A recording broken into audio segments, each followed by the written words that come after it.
بسم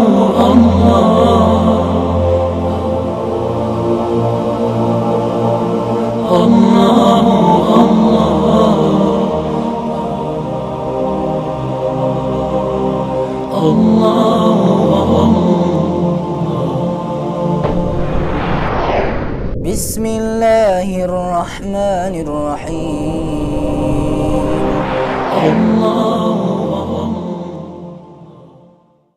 بسم الله الرحمن الرحيم. الحمد لله رب العالمين والصلاة والسلام على أشرف المرسلين سيدنا محمد وعلى آله وأصحابه أجمعين. ثم بعد السلام عليكم ورحمة الله وبركاته.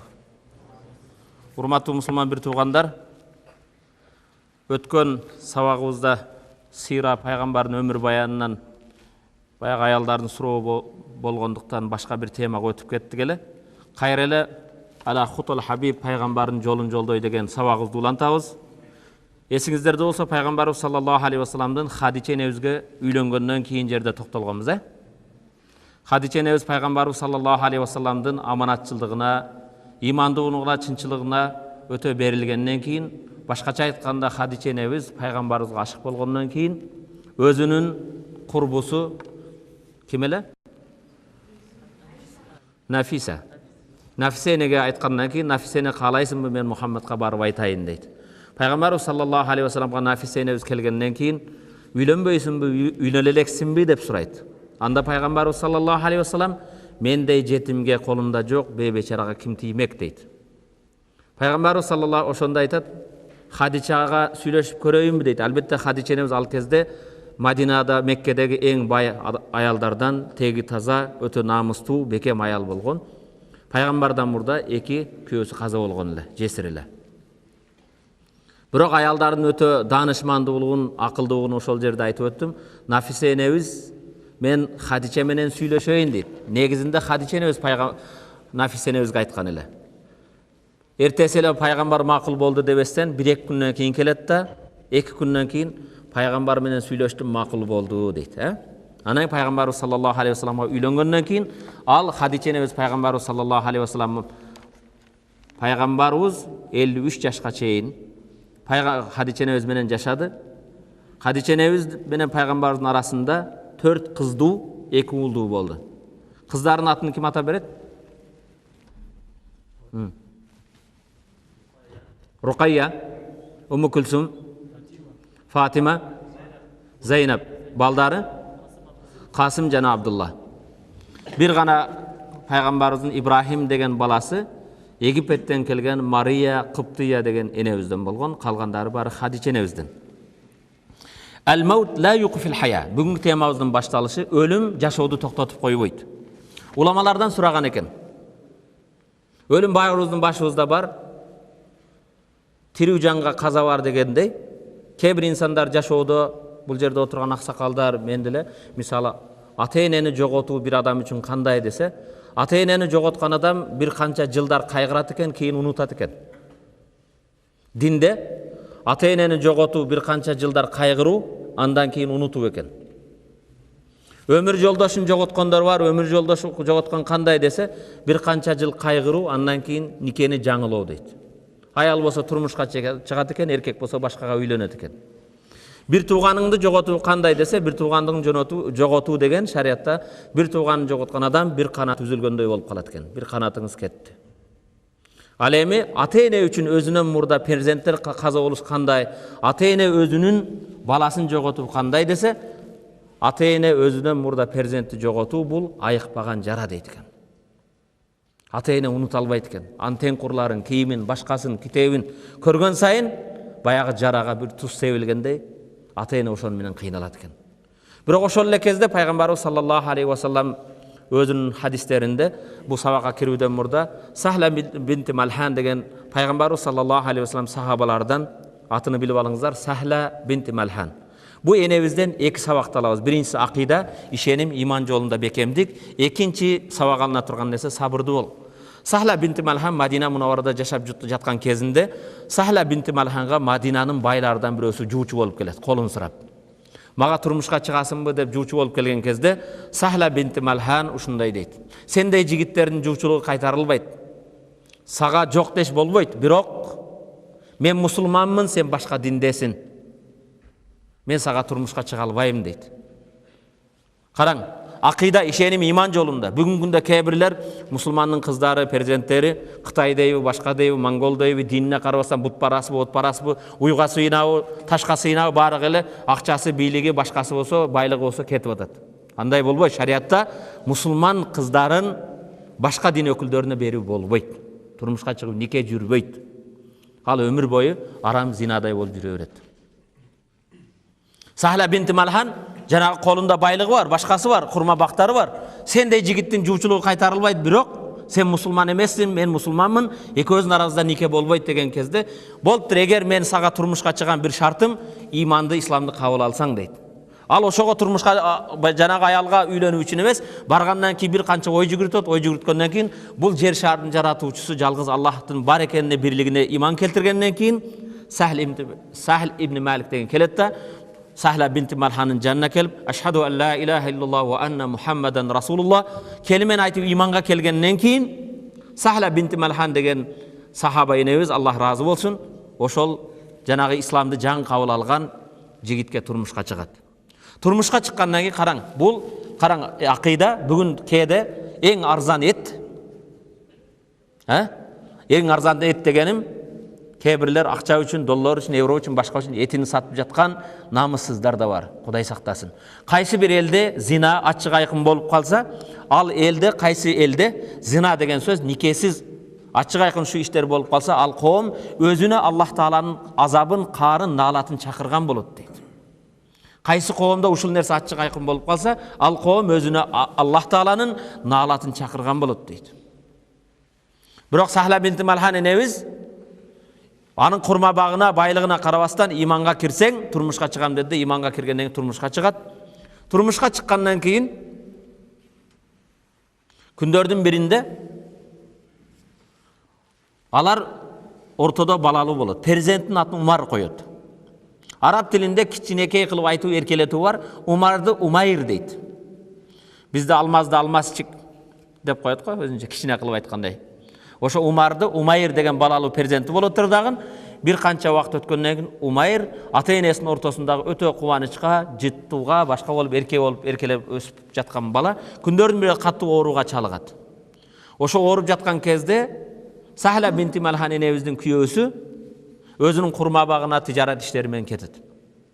Бирок ата баланы багайын, өмүр жолдошумду адал эмгек менен багайын деп турмуш кылып жүргөн кезде Умайр каза болуп бул дүйнөдөн кайтат. Бирок иманды эне бетин да тырмаган жок, көйнөгүн да жырткан жок. Берген Аллах Таала кайра аманатын алды дейт да, атасы келгенге чейин гусул кылып, кепиндеп, жаназасын окутуп, аны акыркы сапарга узатып көмүп коет. Күндөр өткөндөн кийин күйөөсү келет. Күйөөсү келген кезде күлүп жайнап эшигин ачып, аза күтүп, көктө кийбейт, карада кийбейт. Шариатта болгону 3 күн гана аза күтүлөт. 3 күндөн артык аза күтүү жок. Көк кийгендик, кара кийгендик, ак кийгендик бул биздин каяктан үрп адат алган билбейм, бул шариатта жок нерсе. 3 күндөн кийин күйөөсү келгенден кийин күлүп жайнап күтүп алат да, астына тамагын коет. Биздин кээ бир аялдарга окшоп, кайда жүрдүң, эмне кечиктиң, сен жогуңда бала өлүп калды, башка болду, балаң ооруп жатса тияк кеттиң деген сөз жок. Тамак ашын берет, тамак ашын бергенден кийин күйөөсүнө жанагы эң жакшынакай кийинген, жакшынакай жасанган, өзүнүн сулуулук чеберин, кашын боёгон, көзүн боёгон, башка кылган өзүнүн күйөөсү үчүн. Биздин аялдарда көчөгө чыкканда көзгүнүн жанында жарым саат башкалар үчүн эмес, өзүнүн күйөөсү үчүн өтө даярданып турат да. Тамак жеп бүткөндөн күйөөсүнүн курсагы тойгондон кийин күйөөсү Умайр кандай десе, Умайр мурдагынан да жакшыраак эс алып жатат дейт. Мурдагынан да жакшыраак эс алып жатат. Мурдагыдай кыйынчылык жок дейт. Анан күйөөсүн эркелегенден кийин экөө ошол күн түнөп калат. Аял менен эркек төшөккө жаткандан кийин эртең менен гусулун кылып, дааратын алып, Пайгамбарыбыз саллаллаху алейхи вассаламдын артында намазын окуйын дейт да, күйөөсү намазга жөнөрдөн мурда баламдын бөлмөсүнө кирип бир баламды жыттап өбөйүн деген кезде, балаңды өбүштөн мурда менин суроома жооп бергин дейт. Суроон кандай десе, бир инсан, бир адам кошунадан башка бирөөдөн бир аманатты алса, аманат убактылуу пайдаланууга, мисалы казанын алып көрөсүз, кетменин аласыз, айылда бирөөдүн бирдеме буюмун алып иштетип кайтарып бересиң го. ошого окшош бирөөдөн аманат алыптыр дейт. Бирок ошо өзүнүн кажетин чыгарып пайдаланып бүткөндөн кийин буюмдун ээси келип мага кайра бергин десе, рахмат менен мен кажетимди чыгарып алдым деп кайтарып бербестен буюмдун ээсине карата кыйкырып, ага жаман орой мамиле кылыптыр, буга шариятта кандай десе, күйөөсү айтат, кошуна туура эмес иш кылыптыр. Бирөөдөн аманатты буюмду алгандан кийин ээси келген кезде разы болуп, разылыгын айтып, жакшылык менен кайтарып бериш керек эле дейт. Десе, анда сен шариятта өзүң жооп бердиң. Аллах Таала экөөбүзгө берген аманат умайырды убактылуу сүйдүк, эркелеттик, кожоюну эгеси кайра алып койду, бизге берген зат дейт. Ата ыйлайт. Көзүнөн жаш агат да, ушул убакача айтпайсыңбы? Түнөдүк, бирге жаттык, усул кылганча айткан жоксуң дейт да. Андан туура пайгамбарыбыз саллаллаху алейхи вассалам келип намаз окуйт. Эртеңки намазды окуп бүткөндөн кийин пайгамбардын жанына келип көзүнөн мөлтүрөгөн жаш агып, ата шундай дейт. Менин өмүр жолдошум ушундай кылды. Моундай окуя болуптур. Баламдын өткөнүн да билбеппин. Баламдын өткөнү жаназа болуптур, коюптур, башка кылыптыр. Келгенде да айтпастан ушундай иш болду дегенде пайгамбарыбыз колун көтөрүп, Аллахым силердин ушу кечеңерге береке берсин деп пайгамбар бата берет. Буну риваят кылган кийинчерээк Сахла бинти Малхан энебиз ошо бир баласы каза болгондон кийин хадисти риваят кылган айтат, кийинчерээк Сахла бинти Малхан 10 перзенти болду дейт. Умайырдан кийин 10 перзенти болду дейт, 10 балалуу болду дейт. Бирок 10 баланын өзгөчөлүгү бардыгы Куранды жат билген балдар эле дейт. Аллаху акбар. Аллах Куран-ы Керимде "Ваман жаа бил хасана фалаху ашру амсалиха", ким бир жакшылык кылса 10 эсе берем дейт Аллах. Кара, сабырдуулуктун караң. Ондан кийин ушул темада бир пайгамбарыбыз саллаллаху алейхи вассалам өзүнүн ый хадисинде айтат, бир ата эне үчүн перзент жоготуу өтө оор нерсе экен, айыкпаган жара экен. Бирок кээде бир инсандын бир перзентин, баласын жанын алып, периштелер рухун асманга алып чыккан кезде Аллах табарак ва таала билет, билүүчү. Аллах ошо тагдырын ошондой жазган. Бирок периштелерден сурайт экен, бендемдин боорун жулуп келдиңерби? Перзент деген ата эненин бир боору экен ал. Менин бендемдин боорун жулуп келдиңерби? Бир парчасын үзүп келдиңерби деген кезде, Аллахым сенин мунун тагдырына ушуну жазгансың, албетте алып келдик дейт экен.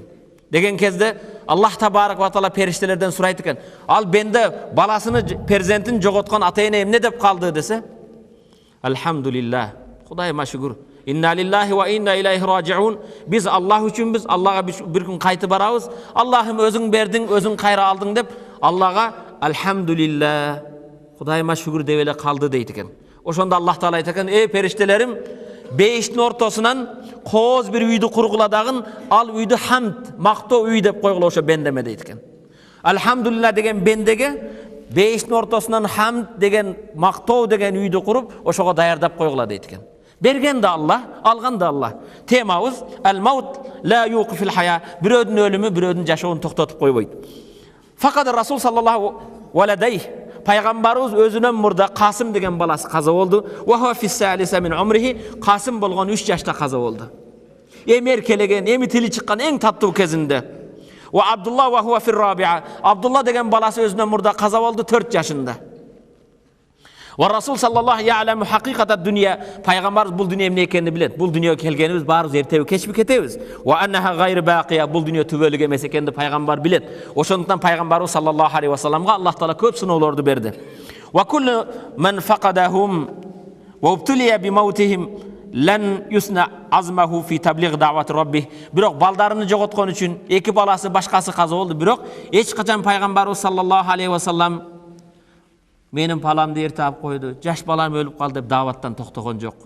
Иманда, дааваттан, элчилигин, пайгамбарлыгын токтотуп койгон жок. Дааватында бекем болду. Вализалика наджиду яқиф баъда залик амама аммихи аллази жаа юхбируху битахдид Курайш. Ошондуктан да кийин амекиси Абу Талиб деген атасынын бир тууганы келип, "О Мухаммад, мени да кыйнаба, өзүңдү да кыйнаба. Бу Курайштар келди" дейт. Курайштын лидерлери Меккедеги чоң аксакалдар жыйналат дагы, бул жаңы динге чакырып бизди кыйнап койду.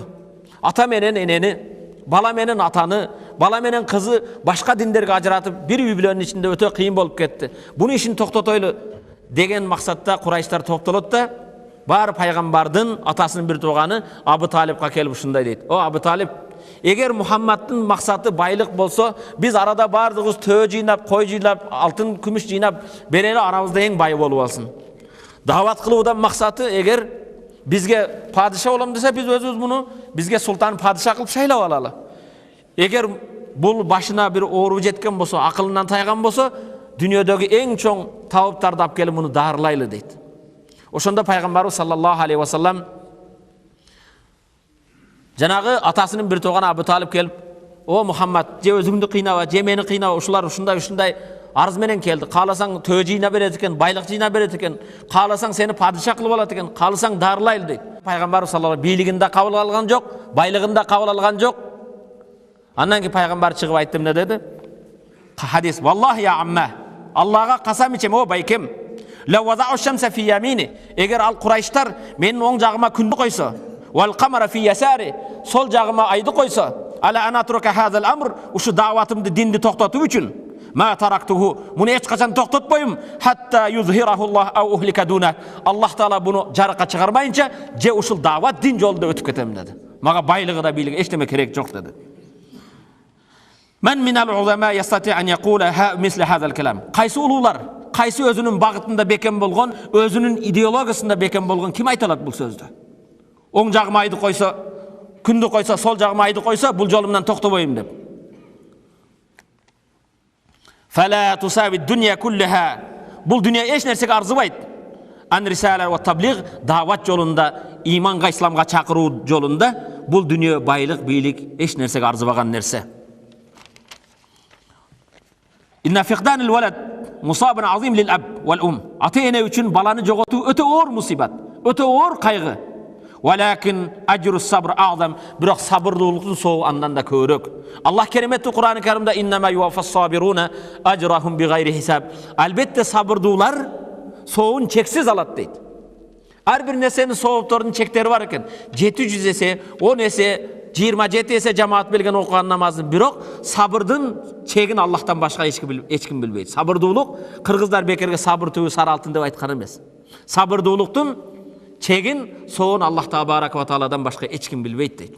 Her birimiz erteң bu dünyadan koşlaşkan kezde, ulamalar aytat, mayitni mürjege koygan kezde, munkar ve nakir kelişten murda, sizdin jasagan, okugan Kur'anınız, kerimetli Kur'an'ın soğuptoru baş janыңızdan keletikende, Allah'ım maga şafaat ber. Mürjege saga hiç kaçan jan korukçun kire albayt, telehranidin kire albayt, akçaң baylığın biligin kirbeyt, udastevrenen kirbeyt. Al jerge amaldarın gana kiret. Bir tuğanın da kire albayt. Oşol okugan Kur'an'ın kerimeti keletkende, munkar ve nakirde bunu jеңil surap alууga maga ruhsat bergin. Meni hiç taştagan jok, okudu, maga amal kıldı. Kur'an baş jagından kelip munkar ve nakirden şafaat surayt eken. Munkar nakir baş jagından, oң jagından ötüp surak surayın degen kezde, oң jagыңızga namazlar, mana şam namazın cemaat menen okusunuz, Allah kabul kılsın. Namazlarınızlar daim oң jagыңızda nur bolup sizleri saktasın. Namazınız keletikende munkar ve nakirge maga ruhsat ber.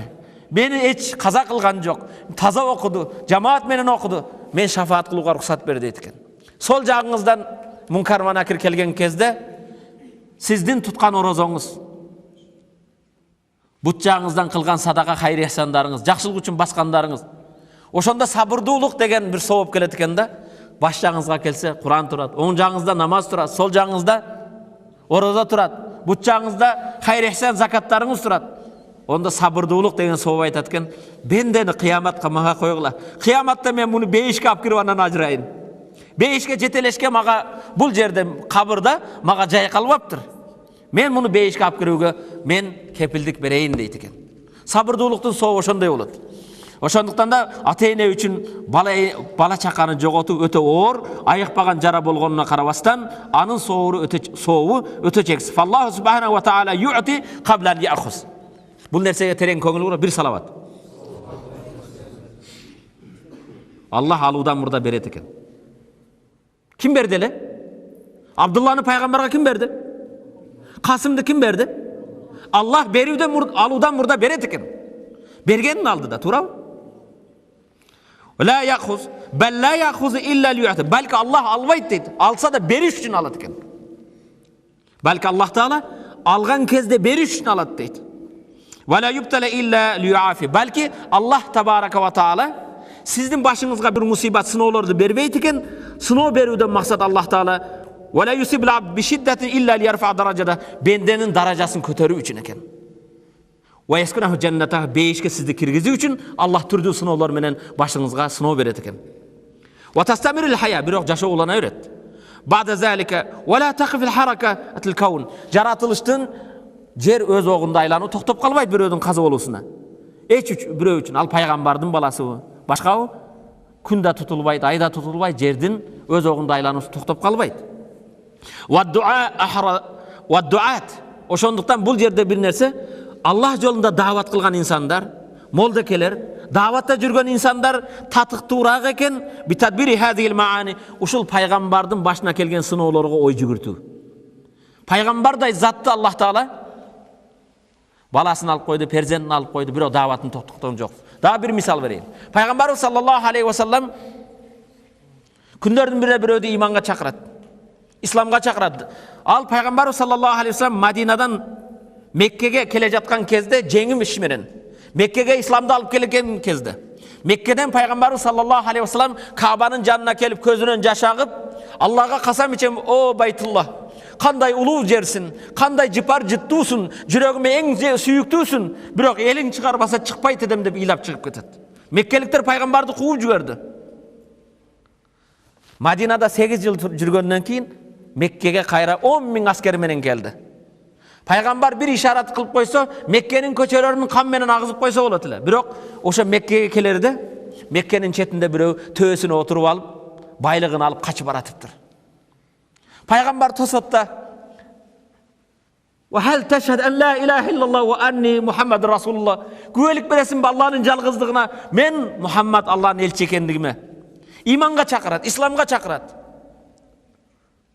Жанагы адам 10.000 аскердин алдында качып бараткан колго түштү. Пайгамбар аны кайра дават кылып жатат. Дават кылгандан кийин жолун бошотот. Пайгамбар саллаллаху алейхи ва саллам сахабалардан сурайт: "Ким экенин билесиңерби?" дейт. Сахабалар: "Аллах жана анын элчиси жакшыраак билет" дейт. Пайгамбар: "Бул" дейт, "Хибар" дейт. Бул кишинин аты ким экен? Хибар. Бул Хибар ким экенин билесиздерби?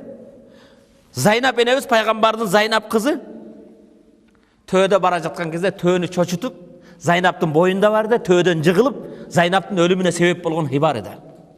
Пайгамбардын кызын өлтүрүп койгон адам. Пайгамбарыбыз саллаллаху алейхи ва саллам ошону иманга, исламга чакырып атат. Башкалар тааныган жок. Кана иманга, исламга даватчы инсандар кандай экен? Перзентинин өлүмүнө себеп болгон адамды да дозоктон куткаруу үчүн, Алланын динине чакыруу үчүн пайгамбарыбыз саллаллаху алейхи ва саллам дават кылып. Ошондуктан имамдар, молдекелер, дават жолунда жүргөн даватчыларыбыз ушул нерсеге өтө көңүл бурушат экен.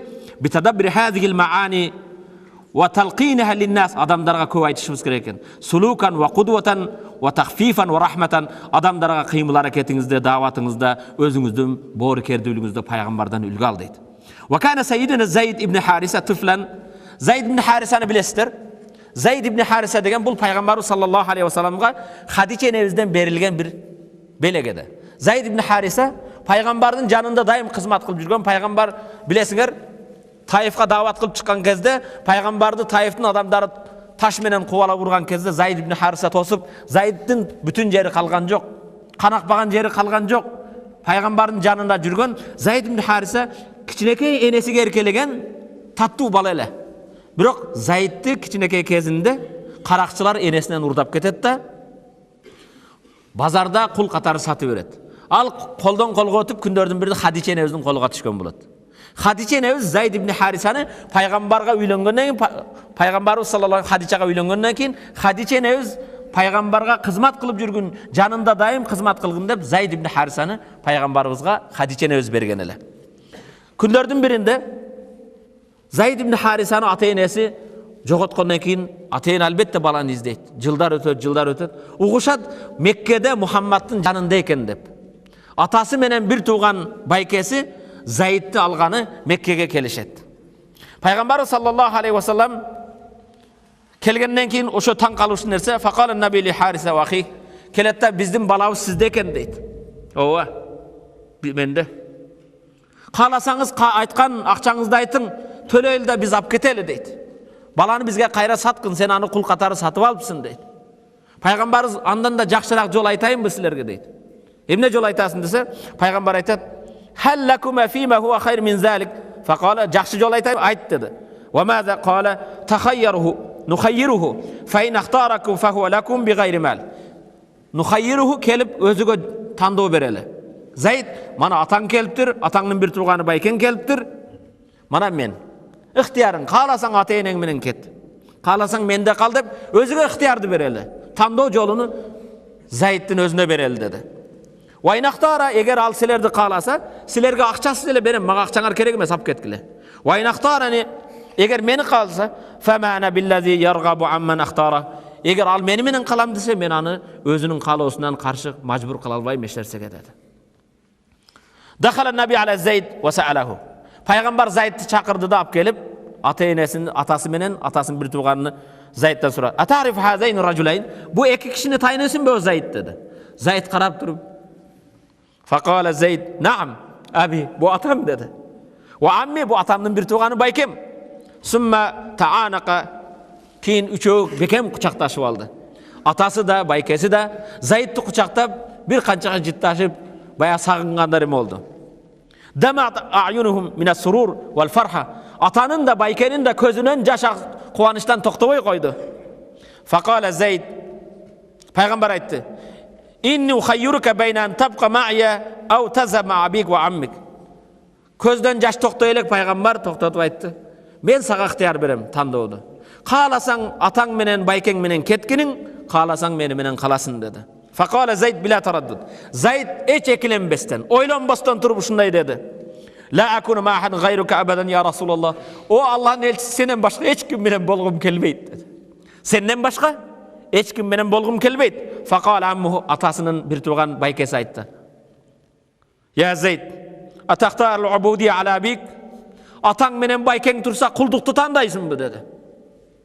Атаң менен байкең сен алып кетейин десе, сен кулдукту тандайсыңбы? Фақала Зайд, Зайд айтты: "Лақад раайту ма хаза ар-ражул ма ла яъдилуху ад-дуnya ва ма фиха."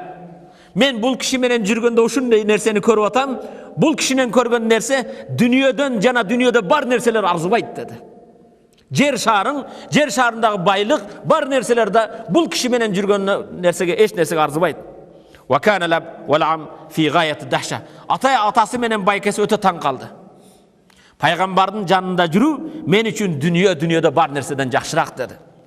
Ахазан наби би Зайд ва хаража. Пайгамбар да кубанып кетти да, Зайдты жетелеп чыкты дагы Харам, Масжиди Харамдын жанына чыгып: "Я махшара Курайш, о Курайш элдери, о Меккеликтер, минал йаум, бүгүндөн баштап Зайд ибни Ярисун ва Арису, Мухаммад, бу Зайд менин балам, Зайдтан мен мурас алам, Зайд менден мурас алат" деп табанны өзүгө бала кылып алды.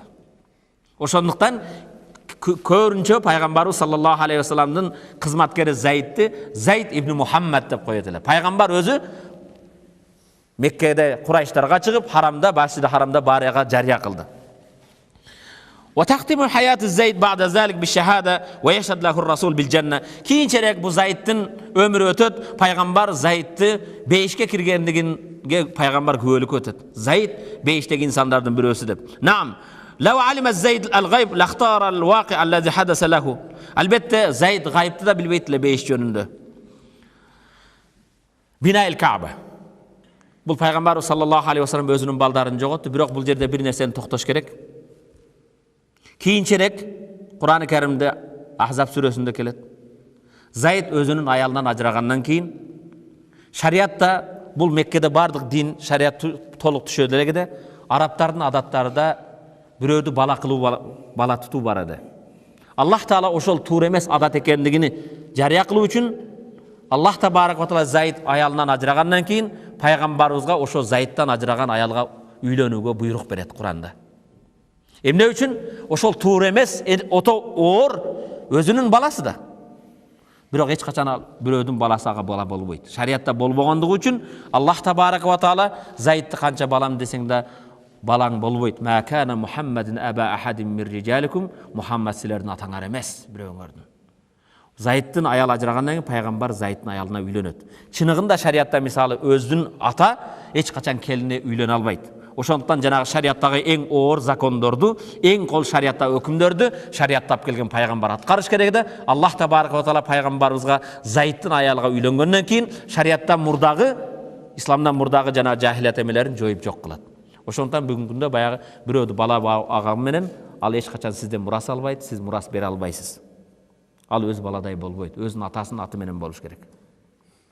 Баккан үчүн, тарбия кылган үчүн соон алат, бирок ар бир ата бала өз атанын аты менен чакырылат, коюлат. Андан кийин пайгамбарыбыз саллаллаху алейхи ва саллям дагы Каабаны куруудагы эмеси. Ан-Наби саллаллаху алейхи ва саллям умруху 35. Пайгамбарлык алы келелек. Пайгамбардын жашы 35-те.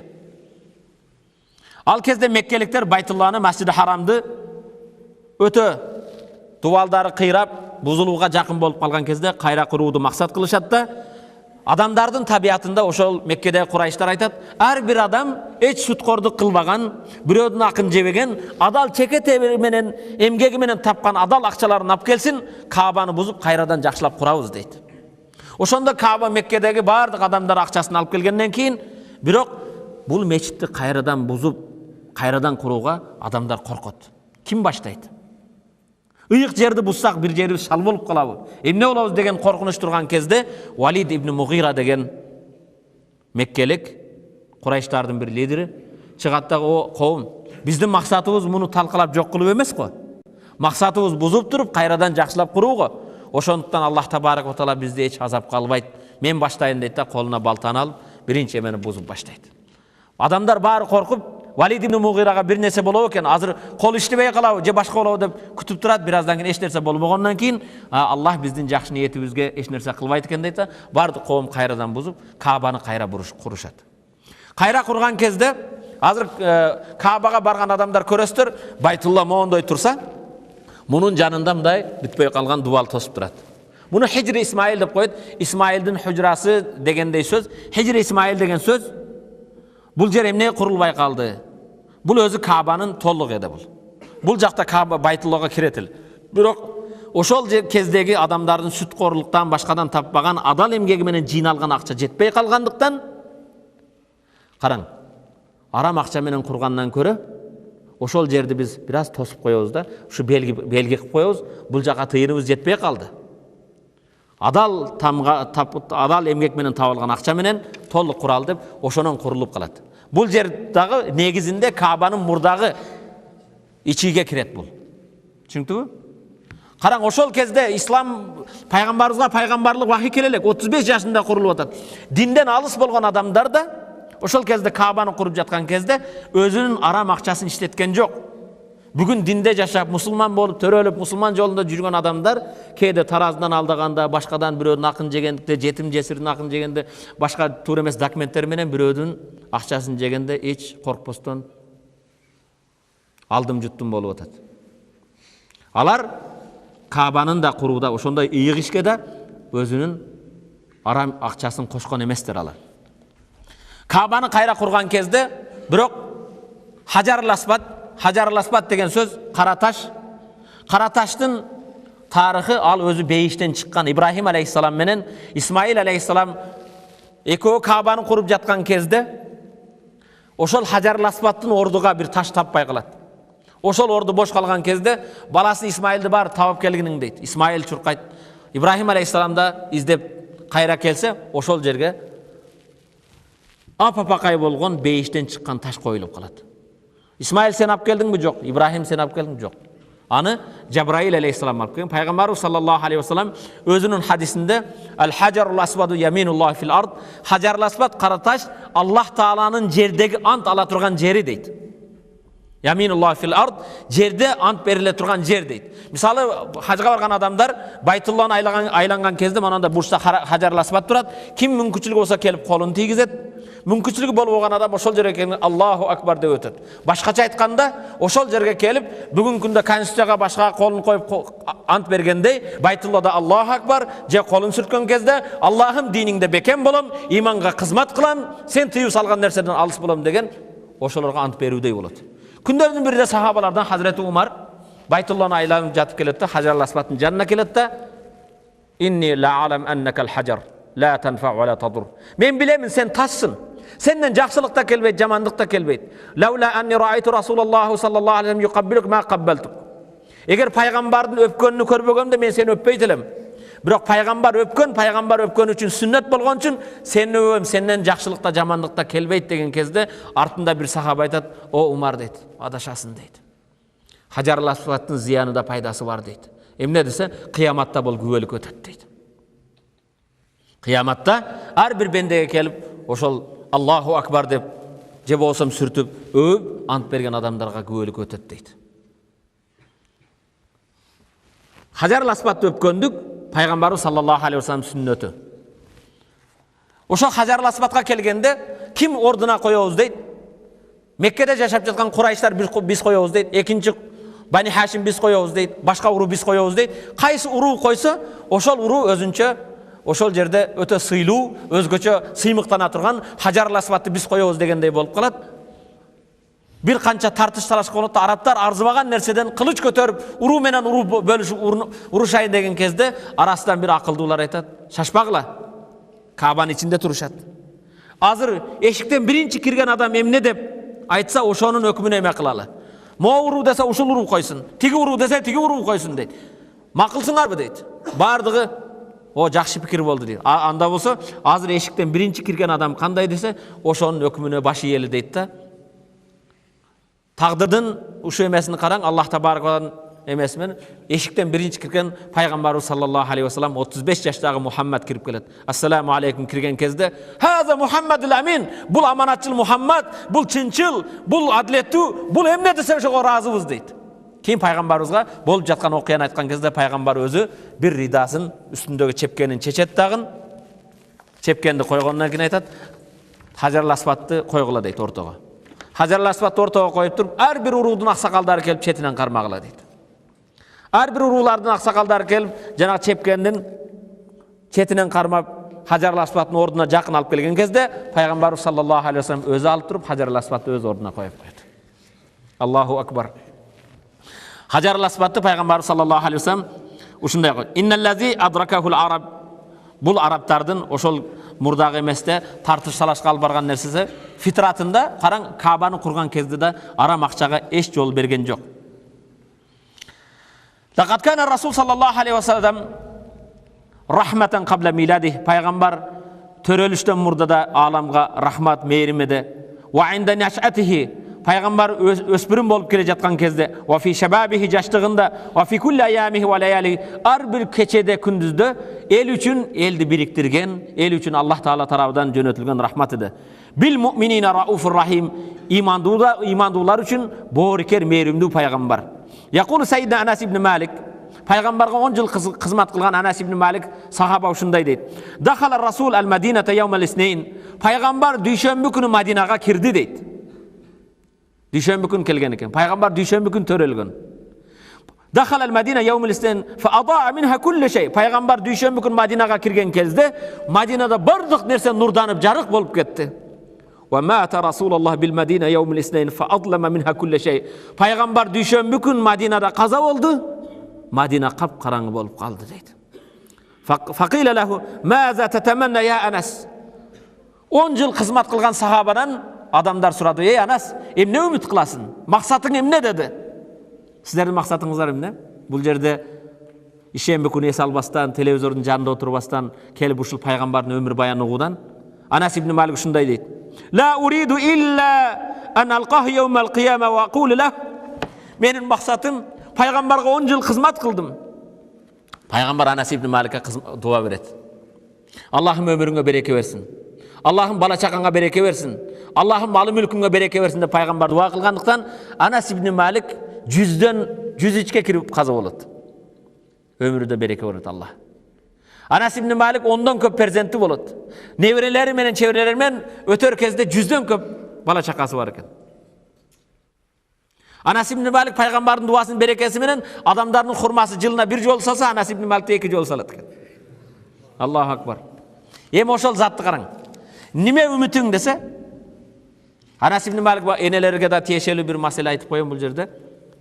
Peygamber sallallahu aleyhi ve sellem Madinaga kelgen kezde iman İslam üçün, İslam'da davat kılı üçün Акчага муктаж, байлыкка муктаж, исламды коргоо үчүн бардык нерсеге муктаж. Курал жаракка муктаж, атка, төөгө, улоолорго муктаж. Ар ким колунда келген байлыгын башкасын берет. Аллах Кур'ан-ы Керимде "Лен таналул бирра хатта тунфиqu mimma tuhibбун" Аллах жолунда эң жакшы көргөн нерсеңерди бермейинче Аллах Тааладан силерге жакшылык келбейт дейт. Лен таналул бирра жакшылыкка жетилбейсиңер хатта тунфиqu mimma tuhibбун өзүңөр сүйгөн нерсени Аллах жолунда бермейинче дейт.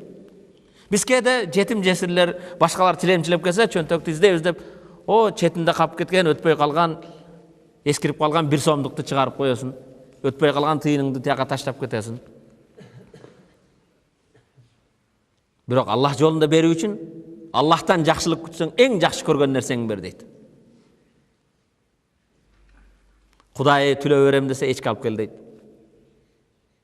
Жакшы кочкор менен башка менен жакшы Аллах үчүн болуп атат. Айша энебиз садака кылган кезде Айша энебиз динар дирхамды мисктин ичиге салып койчу экен атырга. Bir kança күн миск сүйүп калгандан кийин атыр жыттанган тыйындарды жетим жесирлерге таркатып берет экен. Анан Айша энебизди ошондон жыпар жыттуу эне дечү экен. Айша энебизден сурайт экен, "Жөн эле бере бербейсизби? Эмне үчүн аны атырларга салып коюп анан бересиз?" десе, "Мен муну жетимдин колуга эмес, Аллахтын колуга берип атам" дейт экен. Жетимге эмес, ал ким үчүн берилип атат? Аллах үчүн, Аллахтын ыраазылыгы үчүн. Абдулла ибн Умар, Умардын баласы Абдулла адамдарга кум шекер таркатчу экен, таттуу да. Ал кезде кум шекери эми таттуу ошо, шекер маанисинде келе шириндик. Анан, акчаң турат, динарың турат, дирхамың турат, эмнеге сен таттуу бересиң десе, Аллах Таала Кур'ан-ы Керимде өзүңөр жакшы көргөн нерсени бергиле дейт. Мен шириндикти жакшы көрөм, ошон үчүн жетим жесирлерге башкаларга шириндикти берем дечү экен. Анас ибн Маликтин энеси Хумайса деген энебиз. Хумайса пайгамбар ошо даватка, иманга, исламга марафон өткөзүп, ар кимден жардам жыйнаган кезде Хумайса деген энебиз жанында сүйүп, жагы тили чыккан 10 жашка жетпеген өтө таттуу баласын жетелеп келет. О Аллахтын элчиси, ар ким өзүнүн жакшы көргөн нерсесин берди. Менин мана балам, сүйгөнүм, көзүмдүн кареги сага мана колуңа бердим, Аллах жолунда сага дейт. Кааласаң кызмат кылсын, каалаган жолуңда иштет экен. 10 жаштагы Анас ибн Малик пайгамбарга келип кызмат кылат. 10 жыл кызмат кылдым, пайгамбар бир жолу мага, "Ой, муну эмне үчүн мындай кылдың, эмне үчүн муну мындай кылбадың" деп айтпады дейт. Пайгамбар ушундай кичибелди, балдары жакшы көргөн, сүйгөн дейт. Пайгамбар саллаллаху алейхи вассалам 10 жыл кызмат кылган Анас пайгамбардын батасын алды, бирок ошонон сураптырлар да, "Маза татаманна я Анас?" О Анас, эмне үмүт кыласың десе айтты. "Мен эч нерсе каалабайм, бир гана тилегим бар. Кыяматта пайгамбардын жанына келип ушундай дейм. Хадимак Унайс я Расулаллах. О Аллахтын элчиси, сенин кызматкериң Анасчык деп айтам" дейт. Унайс деген ошо кичинекей эмес, Анас болсом 100гө кирип өттү, 103гө кирди. Кыяматта пайгамбардын жанына келип, "Сиздин кызматкериңиз Анас" деп айткым келет. Урматтуу мусулман бир тууган, биз да кызмат кылалы динге, иманга, ислам жолунда. Кыяматта келип, "О Аллахтын элчиси, үммөтүң паланчымын" деп, "Бустанчымын" деп. Кээ бир Ахмад бар, кээ бир Мухаммад бар, кээ бир Айша бар, кээ бир Фатима бар. Бирок атына заты жарашпаган, кыяматта пайгамбардын жанына келе албайт. Пайгамбар саллаллаху үммөтүм деген кезде бир инсандар пайгамбардын жанына келсе, периштелер алып, аны 500 жылдык жолго таштап коет экен. Пайгамбар ал үммөтүм де келсин, мен шафаат кылам десе, периштелер айтат экен, "Я Расулаллах, о Аллахтын элчиси, туура бунун аты Айша, мунун аты Мухаммад, мунун аты Ахмад, мунун аты Мустафа, бирок сенден кийин эмне кылык жорук кылганын билбейсиң" дейт экен. Ошондон урматтуу мусулман бир тууган, кыяматта пайгамбардын алдына кантип келебиз? Шерменде болбой тургандай, мен сенин үммөтүңмүн деп келүүгө кандай эмебиз бар? إن الله سبحانه وتعالى قد أعد هذا النبي العظيم إعدادا كاملا لحمل الرسالة. Пайгамбар sallallahu aleyhi ve sellem'di türdүү сыноолор менен балдарын алып койду, уул перзенттерин өлтүрүп койду, көп кыйынчылыктар менен элчиликке, пайгамбарлыкка даярдап жатты. Пайгамбар sallallahu aleyhi ve sellem кийинчерээк өзүнүн хадисинде айтат: "Инна ашаддан насу балаан ал-анбия." Адамдардын арасында эң сыноого дуушар болгондор ал пайгамбарлар. Андан кийин ар бир инсан өзүнүн иманына жараша сыноолор келет экен. Бенденин көз карашында кээ бир башыңызга түшкөн түйшүк, кыйынчылык өзүңүздүн бенденин көз карашында бенден таразыга салса, эмне үчүн? Биринчи жолу мечитке келсем туфлимди урдап кетти. Менің башым эле эме боло берет. Мана молдеке жумага кел dedi. Жумага барган күнүм келе жатып машинемди сыздырып алдым, бир жерин уруп алдым дейт. Ар бир инсан иманына жараша сыналат экен. Иманына жараша. Пайгамбар саллаллаху алейхи вассалам Аллах Тааладан хадиси кудсин айтат. Хадиси кудси мааниси Аллахтан, сөзү пайгамбардан. Иза уптулита абди фи нафсихи. Аллах Таала айтат, бендемди бир нафсида сынасам. Нафсида деген өзүңүн жаныңа бир кыйынчылык оору берет, же бир кемчилик берет. Сыноо. Ау фи валади, же баласыга дейт. Перзентиңди алып койду. Же перзентиңди оорутуп койду, башка калды. Ау фи малихи, же акчаңда. Машинеңди уруп алдың, туфлиңди урдатып бердиң. Вастакбала залика би сабрин жабил, ошону бенде өтө кооз сабырдуулук менен кабыл алса. Кудайым буйрук экен. Кооз сабырдуулук менен кабыл алсаңыз, денеңизге жеткен сыноодо, балаңызга жеткен сыноодо, акчаңызга жеткен сыноодо кооз сабыр менен кабыл алсаңыз. Кооз сабыр деген нерсе дагы бир хадис эсиме келди. Пайгамбарыбыз саллаллаху алейхи вассалам күндөрдүн бири Мадина Мунавваранын четинде мүрзөдөн өтүп баратса, бир эне мүрзөгө келип алып, мүрзөнүн топурактарын чачып, бетин аймап, жакасын жыртып ыйлап атат. Перзентти жоготкон. Ыйлап жаткан кезде пайгамбарыбыз исбири я аматаллах. О Алланын чорусу, сабыр кыл. Сабыр кыл десе, пайгамбар экенине да көңүл бурбастан ияка анни, менден алыс кетчи, менин башыма келген кайгы сага жеткен эмес. Сен да перзентиңди жоготсом көрөт элем. Менден алыс бар дейт. Кийинчерээк ыйлайт, ии токтойт. Анан жанындагы сахабалар, башкалар, сен пайгамбарга орой мамиле кылдың. Пайгамбар келип сабыр кыл десе, пайгамбарды да менден алыс кет. Мага жеткен келген нерсе сага келген эмес, алыс бол деп куу бердиң деди. Анда уялганынан өтө кыйналат да, пайгамбардын жанына келип пайгамбардан кечирим сурат. О Алланын элчиси, кечиресиз. Мен сизге орой мамиле кылыппын. Сабыр кыл десең мен жанымдан кууппун. Сабыр кылам. Алла кечирсин, сиз да мени кечириң дейт. Пайгамбар саллаллаху алейхи ошондо ас-сабру инда садаматул ула дейт. Сабырдуулук ошо башыңа кайгы жеткен кезде болот. Ошол кездеги сабырдуулук. Башыңа бир нерсе жеттиби? Ошол кезде сабыр кыла аласыңбы? Күн өткөндөн кийин кааласаң сабыр кыласың. Мисалы ыйлагандык бизде өкүрүү башка бар го. Пайгамбар саллаллаху алейхи вассалам өзүнүн баласы Ибрахим өткөндө оштон бирөө телефон чалып атат. Молдеке бир хутбаңызда ушуну айттыңыз де, кайсы китепте бар экен деп өткөндө мен компьютерден издеп таап койдум. Сүйутинин тафсиринде эки жерде келген экен. Жана пайгамбар саллаллаху алейхи вассалам сирасында да келген экен. Өзүмдүн компьютерима да көчүрүп койдум. Кээ бирлер мындай жумурткадан криз дегендер бар да. Бу кайттан таап айтты, бул сахих бекен, кандай туура хадис бекен, же заиф бекен. Пайгамбар саллаллаху алейхи вассалам өзүнүн жанагы Мария энебизден болгон Ибрахим 12 айлык, 14 айлык болгон кезде каза болот. Каза болгон кезде пайгамбарыбыз кучактап көзүнөн жаш агып ыйлайт да. Ыйлаган кезде сахабалар: "Анта я Расулуллах, о Алланын элчиси, сиз да ыйлайсызбы? Алланын бергенине Аллах Таала өзү алды. Бизди ыйлаба дейтилең, өкүрбө дейтилең, эмне ыйлайсың?" десе пайгамбарыбыз саллаллаху алейхи вассалам: "Ал айну тадма вал қалбу яхзан ва ла aqulu illa bima yardallah." Көзүм жаш агызат, жүрөгүм кайгырат, бирок тилим менен Аллах разы болгон нерседен башканы сүйлөбөйм дейт. Көз жаш агызат, жүрөк кайгырат, бирок тилге этият болуш керек. Биздегилер кээде айтсаң кара. Ой, жаш кимге алып кеттиң?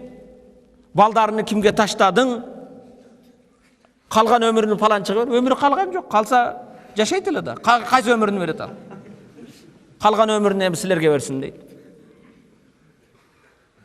Көз жаш агызат экен, жүрөк кайгырат экен, тилде тагдырга каршы сөз сүйлөнбеш керек. Андан кийин Ибрахимди мүрзөгө койгон кезде, мен ушуга айтайын дедим, оштон телефон чалган, ушуну сурап атат да, сиз кайттан көрдүң, бул сахих бу. Пайгамбарыбыз Ибрахимди койгон кезде Ибрахимге талкин кылат, ушундай. Талкин деген баягы жан берерде ла илаха иллаллах Мухаммад расулуллах келиме айтуу. Андан кийин мүрзөгө койгон кезде да пайгамбар Ибрахимге: "О Ибрахим, канча айлык эди?" 14-12 айлык. Азыр мункар ва накир келет дейт. "Ман Раббук, Раббың кем?" деп сурайт. "Раббым Аллах" деген. "Динин кайсы дин?" десе, "Диним ислам" деген. "Пайгамбарың ким?" десе, "Пайгамбар атам" деген дейт. Алы баласын коюп чыккан кезде бул сөздү уккан Умар ибн Хаттаб радиаллаху таала анху чыдабастан кыйкырып ыйлайт. "Ма юккике я Умар, о Умар, эмне ыйлайсың?" дейт. деген кезде, о Аллахның елшісі, балағатқа жете элек, күнөө жазыла элек балага талкын кылып атасың. Мункар ва накирдин суроолоруна кантип жооп берүүнү үйрөтүп жатасың. Хаттабтын баласы Умар кандай жооп берет дейт. Хаттабтын баласы Умар мени мүрзөгө койгон кезде мага ким талкын кылат, мен кантип жооп берем дейт. 12-14 айлык баласына Раббың ким десе Раббым Аллах деген, пайгамбарың ким десе пайгамбарым атам деген. Урматтуу мусулман бир тууган, пайгамбарыбыз саллаллаху алейхи вассалам ушундай көп сыноолор менен баласын узатты, ыйлады. Бирок ыйлагандан экен, көз жаш агызат экен, жүрөк кайгырат экен. Бирок тилибиз эч качан Алланын тагдырына каршы эч нерсени сүйлөбөйбүз. Кээ бирлер, ой перзенти кимге калды? Ой жаш эле. Андан көрө мени албадыңбы деп ыйлайттар, кээ бирди карасаң. Сени да алар шашпайт. Сени мен кезегиң келе элек. Кезең келгенде сен да кетесің. Сенден улуу Алланын сүйүктүү болгон пайгамбары да кетти. Бул дүйнөгө эч ким түркүк болуп калбайт. Өткөн сабактардан алына турган сабактар биринчи. Ал-амал, ал-муназзам, ал-мутавасил асас нажах. Ийгиликтин башаты улантып иштегендик аракетте. Фан ихтияр заужа өткөн сабакта эме кылганбыз, ошолордун жыйынтыгы. Өмүр жолдошту тандоодогу чеберчилик. Өмүр жолдош тандаганда бүгүнкү күндө урматтуу жигиттер, угуп жаткан карындаштарымда бирөөдүн хоббиси ким экен дейт. Жуучу келсе анын хоббисин сурайт дейт. Кайсы клубка барат экен дейт. Кайсы фитнес клубка барат экен. Кайсы окуу жайды бүтүптүр. Кайсы диплому бар экен. Прическасы кандай экен. Кайсы мода менен кийинет экен. Буларың баары бекер нерсе. Жана акыйда эмеге бир нерсени айтам деп өтүп кетиппин. Акыйда жолунда эч нерсе сатылбай турган нерсе. Иман, жер, тил бул эч сатылбай турган нерселер. Канчалык байлык, бийлик башка болбосун. Сахлейнебиз ошондуктан ислам тарыхында эгер суроо болуп калса, ислам тарыхында махры эң кымбат ким болгон десе, махр деген кызга берилген, жигит тараптан бериле турган махр, кыздын акы. Бул бая калың эмес. Эми кыргызга түшүнүктүү болуш үчүн ошо калың эң кымбат ким болгон десе, Сахла бинти Малхан деп айтабыз. Эмне үчүн? Анын махры ислам болгон, иман болгон. Ал алтын алган жок, күмүш алган жок. Үйлөнгөндөн кийин бай күйөөсү эми сенин махрыңа белеке сага эмне берейин десе, кафани махран ан аманта биллахи ва расулихи. Мага махрың жетишет, Алланын барлыгына, бирлигине, пайгамбарга ишенгендиң, исламды кабыл алгандыгың мага менин махрым болсун дейт. Бирөө айтат, кечинде төшөктө жатып ойгонсом жанымда өмүр жолдошум жок дейт. Эми бүгүнкү мусулмандардын да алар байлык үчүн, бийлик үчүн, эч нерсе үчүн иман жолунда эч нерсе саткан эмес экен. Бул жөнөкөй убактылуу сатуу эмес, өмүр жолдошко да ыраазы болгон жок.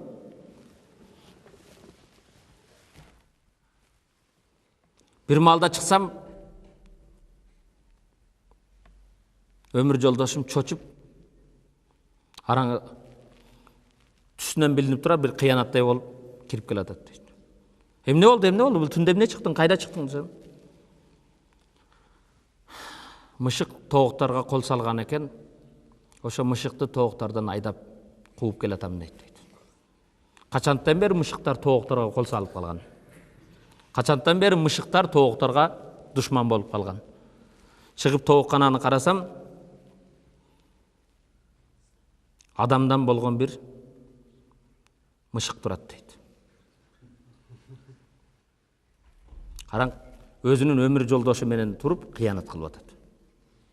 Анан эмне дейсиң? Мышык дагы арам менен адалды билет. Мышыкка дасторкондо өзүңүз эт берсеңиз, жаныңызда эркелеп, шыйпаңдап, сүртүнүп, кашнарып жаныңызда жейт. Эгер дасторкондон өзү алса, арам экенин билет да качып барып жашынып жейт бир жерге. Мышык да арам адалды билет. Бирок мышыктан болгон адам арамды билбейт экен. Аял тандоодогу чеберчилик, бана Хадича энебиз күйөөсүнү пайгамбарды кандай таанады? Пайгамбар саллаллаху алейхи вассалам аманатчылыгына, чынчылдыгына, анын колунда жок, кембагал, башка деген жок го. Туурабы? Ошондуктан жигиттер анын прическасы кандай экен, кайсы фитнес клубка барат экен, башкасын койгула. Ата теги кандай, иманы кандай, Аллага болгон мамилеси кандай, Алладан корккон, ал эч качан кыянат кылбайт, имандуу болот. Ан-назра фи васаилил касб ва тахарил халал, жана өткөн сабактардан алына турган нерсе адал кесип кылууга аракет кылуу. Кесип кылыш керек, аракет кылыш керек. Пайгамбар мындай отуруп алган жок. Пайгамбар сауда кылды, тижарат кылды. Тижарат кылганда мен эркек болуп катындын акчасы менен оборот кыламбы, сауда кыламбы деген жок. Тижарат адал эмгек менен. Ал-ихтимам би мушкилат ахарин, жана башкалардын проблемаларына көңүл буруу, вал мусахама фи хиллиха вала бид-дуа. Бирөөдүн башына түшкөн кыйынчылыкка жардам бере албасаң, жок дегенде дуа менен жөлөк болуу. Куптанганча калды. Пайгамбар саллаллаху алейхи ва саллям 35 жаштан өттү. Пайгамбарга эми вахий башталуу кези фи гари Хира деген темага келдик. Хира үңкүрүндө пайгамбар. Бидаятул вахий рисала. Пайгамбар саллаллаху алейхи ва салламдын элчилигинин пайгамбарлыгынын башталышы. Лимаза лам янзил вахий алал хабиб фи 30 мин умрихи. Эмне үчүн пайгамбарга 30 жашында вахий түшкөн жок? Эмне үчүн 35те түшкөн жок? Эмне үчүн 25 жашында түшкөн жок?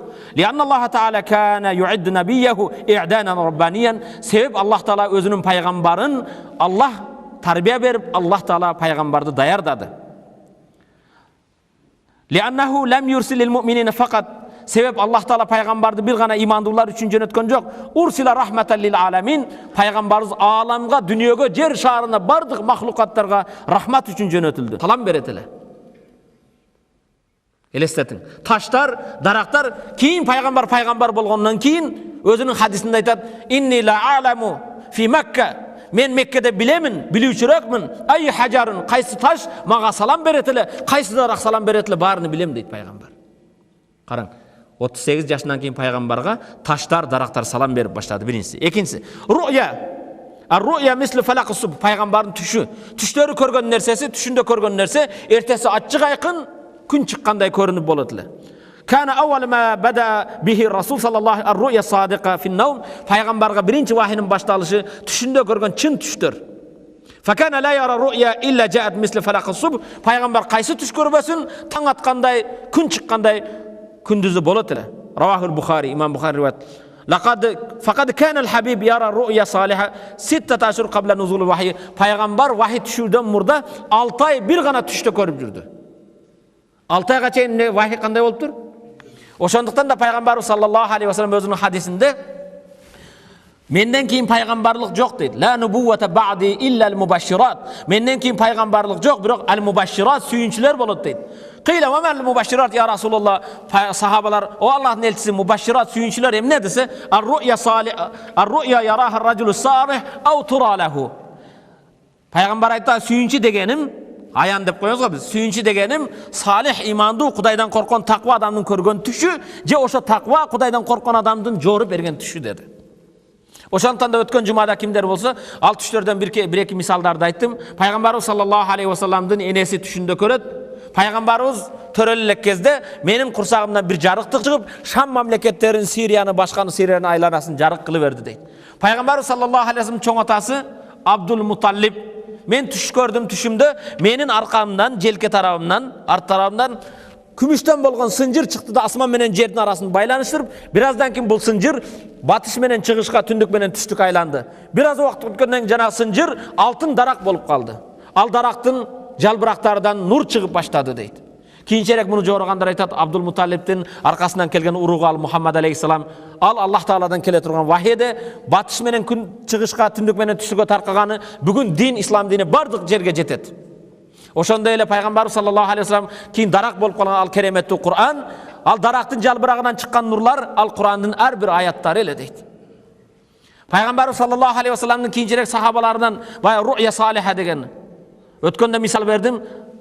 Hazreti Ali пайгамбарыбыз өткөндөн кийин, Абу Бакыр өткөндөн кийин, Hazreti Умардын халифалык кезинде Hazreti Ali: "Мен түш көрдүм, түшүмдө пайгамбардын артында келип эртеңки бамдат намазын окупмун. Намазды окуп бүткөндөн кийин мечиттин сыртына чыксам, бир каарыган аял бир табакта, идиште хурма кармап туруптур. О Али, бұл хурманы алып барғандағы пайғамбарға бер, пайғамбар сахабаларға тарқатсын деді. Хурманы алып келіп пайғамбарға берсем, пайғамбар дарақ баяғы идиштен бір хурманы алып мені аузыма салды деді Хазіреті Али. Жесем даамдасам ушундай даамдуу, таттуу, албетте даамдуу пайғамбардың қолынан жеген хурма.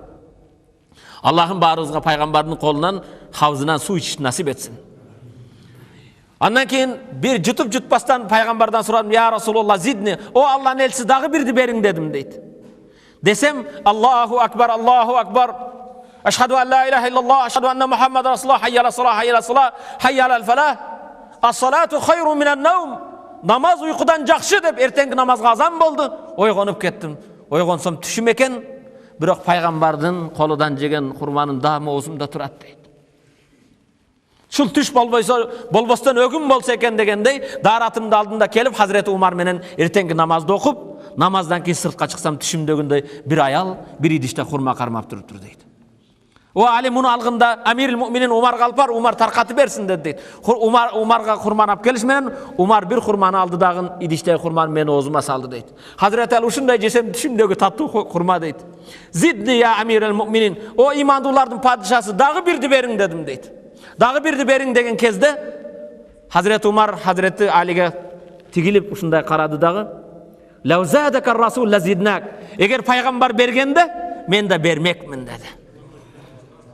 Егер пайгамбар бергенде бермекмин, пайгамбар экинчисинди берген жок го деді дейді.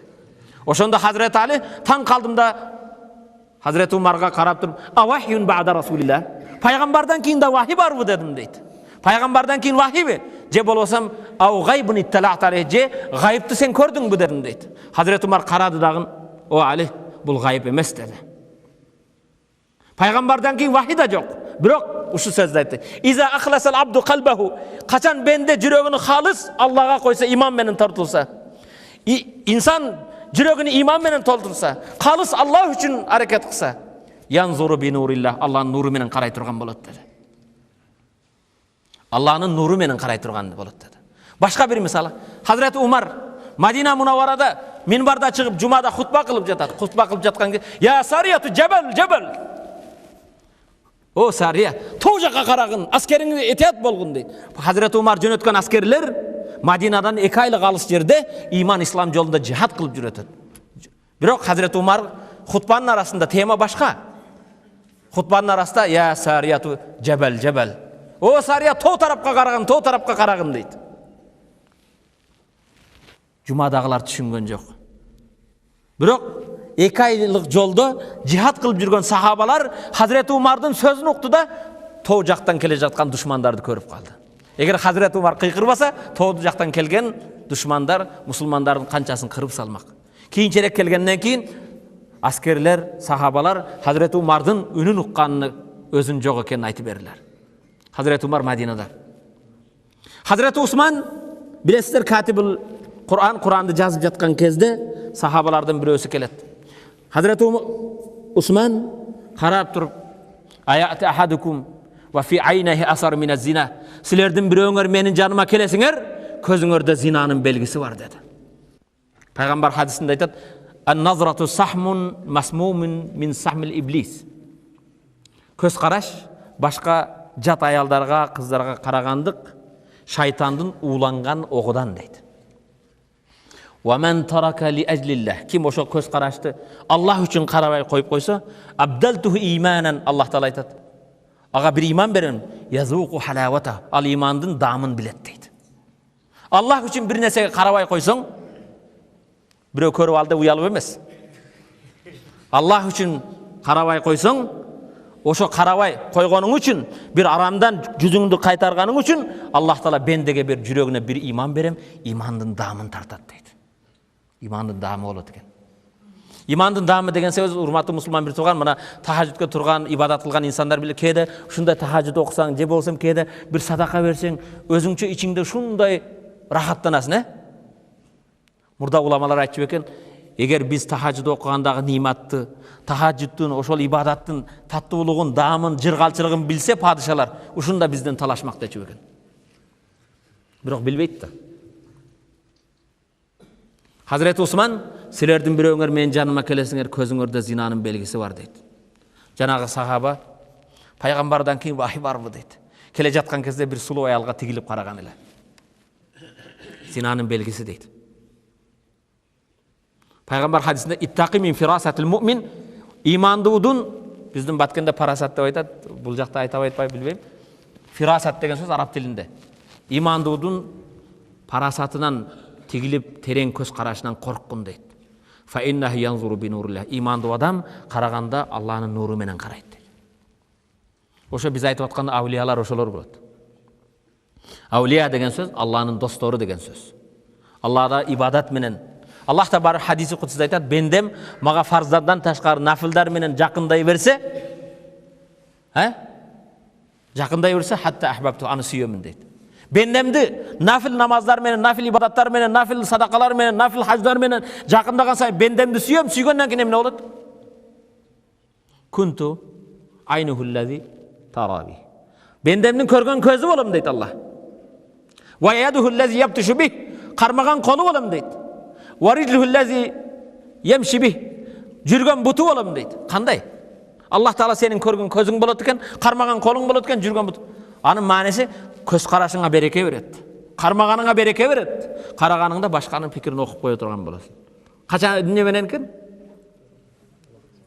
Акча көп болсобу? Дипломың кызыл болсобу? Жок. Нафил менен, көп ибадат менен, көп кайрымдуулук менен Аллага жакын боло берген сайын Аллах та бар хадис кудсиде ушундай дейт. Бенден бир карыш жакындаса, мен ага бир зыра жакындайм дейт. Белден мага чуркап келсе, мен ага харвала жөрмөлөп барам дейт. Туурабы? Ошо хадистин уландысы, бендем фарздан ташкары нафилдар менен жакындаган сайын бендемдин көргөн көзү, кармаган колу, баскан буту болом дейт. Урматтуу мусулман бир туугандар, намаз убагы болуп калды. Баарыбызды пайгамбарыбыз саллаллаху алейхи вассаламдын туулган күнү жакын келип атат. Гари Хирада темабыз, Нама азан убакты болдубу? Шуну жеткизип коеюн. Ат-Тамхид. Пайгамбар түш көрүп баштады. Андан кийин дагы эмне болду? Тахбибул хулва илей. Пайгамбар көбүнчө жеке элден үзүлүп, алыс жеке отурууду сүйүп калды. Эмне үчүн? Адамдар жактырбай дейсизби? Жок. Факат i'tadal habib fi ghar al-hira bi niyyat at-ta'ammul wa tafakkur fi makhluqatillah. Пайгамбарыбыз Гар Хирага келип, Алланын жараткан жаратылыштарында ой жүгүртүү, терең изилдөө. Фaqalat fi makhluqat wa qad su'ilat sayyida Khadija radhiyallahu anha amma kana ya'malu fi Ghar Hira. Khadija nebizden пайгамбар үңкүрдө эмне кылат деп сураптыр Khadija nebizden. Faqalat Hadice nevzatı yetahannas el-layali zawatil adat. Kança keçeler oy jügürtetele. Ay yeclis eyyami 10 avahir. Ramazan ayının akırkı 10 gündöründe Peygamber ünkürde oturup alıp ve kana Seyyida Hadice teclisi ma'hu 3 ayyam. Oşolla kezde enelerde okup koysun. Hadice nevizde Peygamber men barıp 3 gün 4 gün birge oturçu eken. Bugün ünkürge ketip bagan ayalın ne deydi? Sana ne oldu? Мешітке кетсең эме калат. Каякта жүрөсүң, отурбайсың. Сен кыржан кетти, башка кетти. Бала дебейсиң, аял дебейсиң. Хадише энебиз пайгамбарыбыз саллаллаху алейхи вассалам барып 3 күн отурчу экен. Фигаре татафаккар мааху.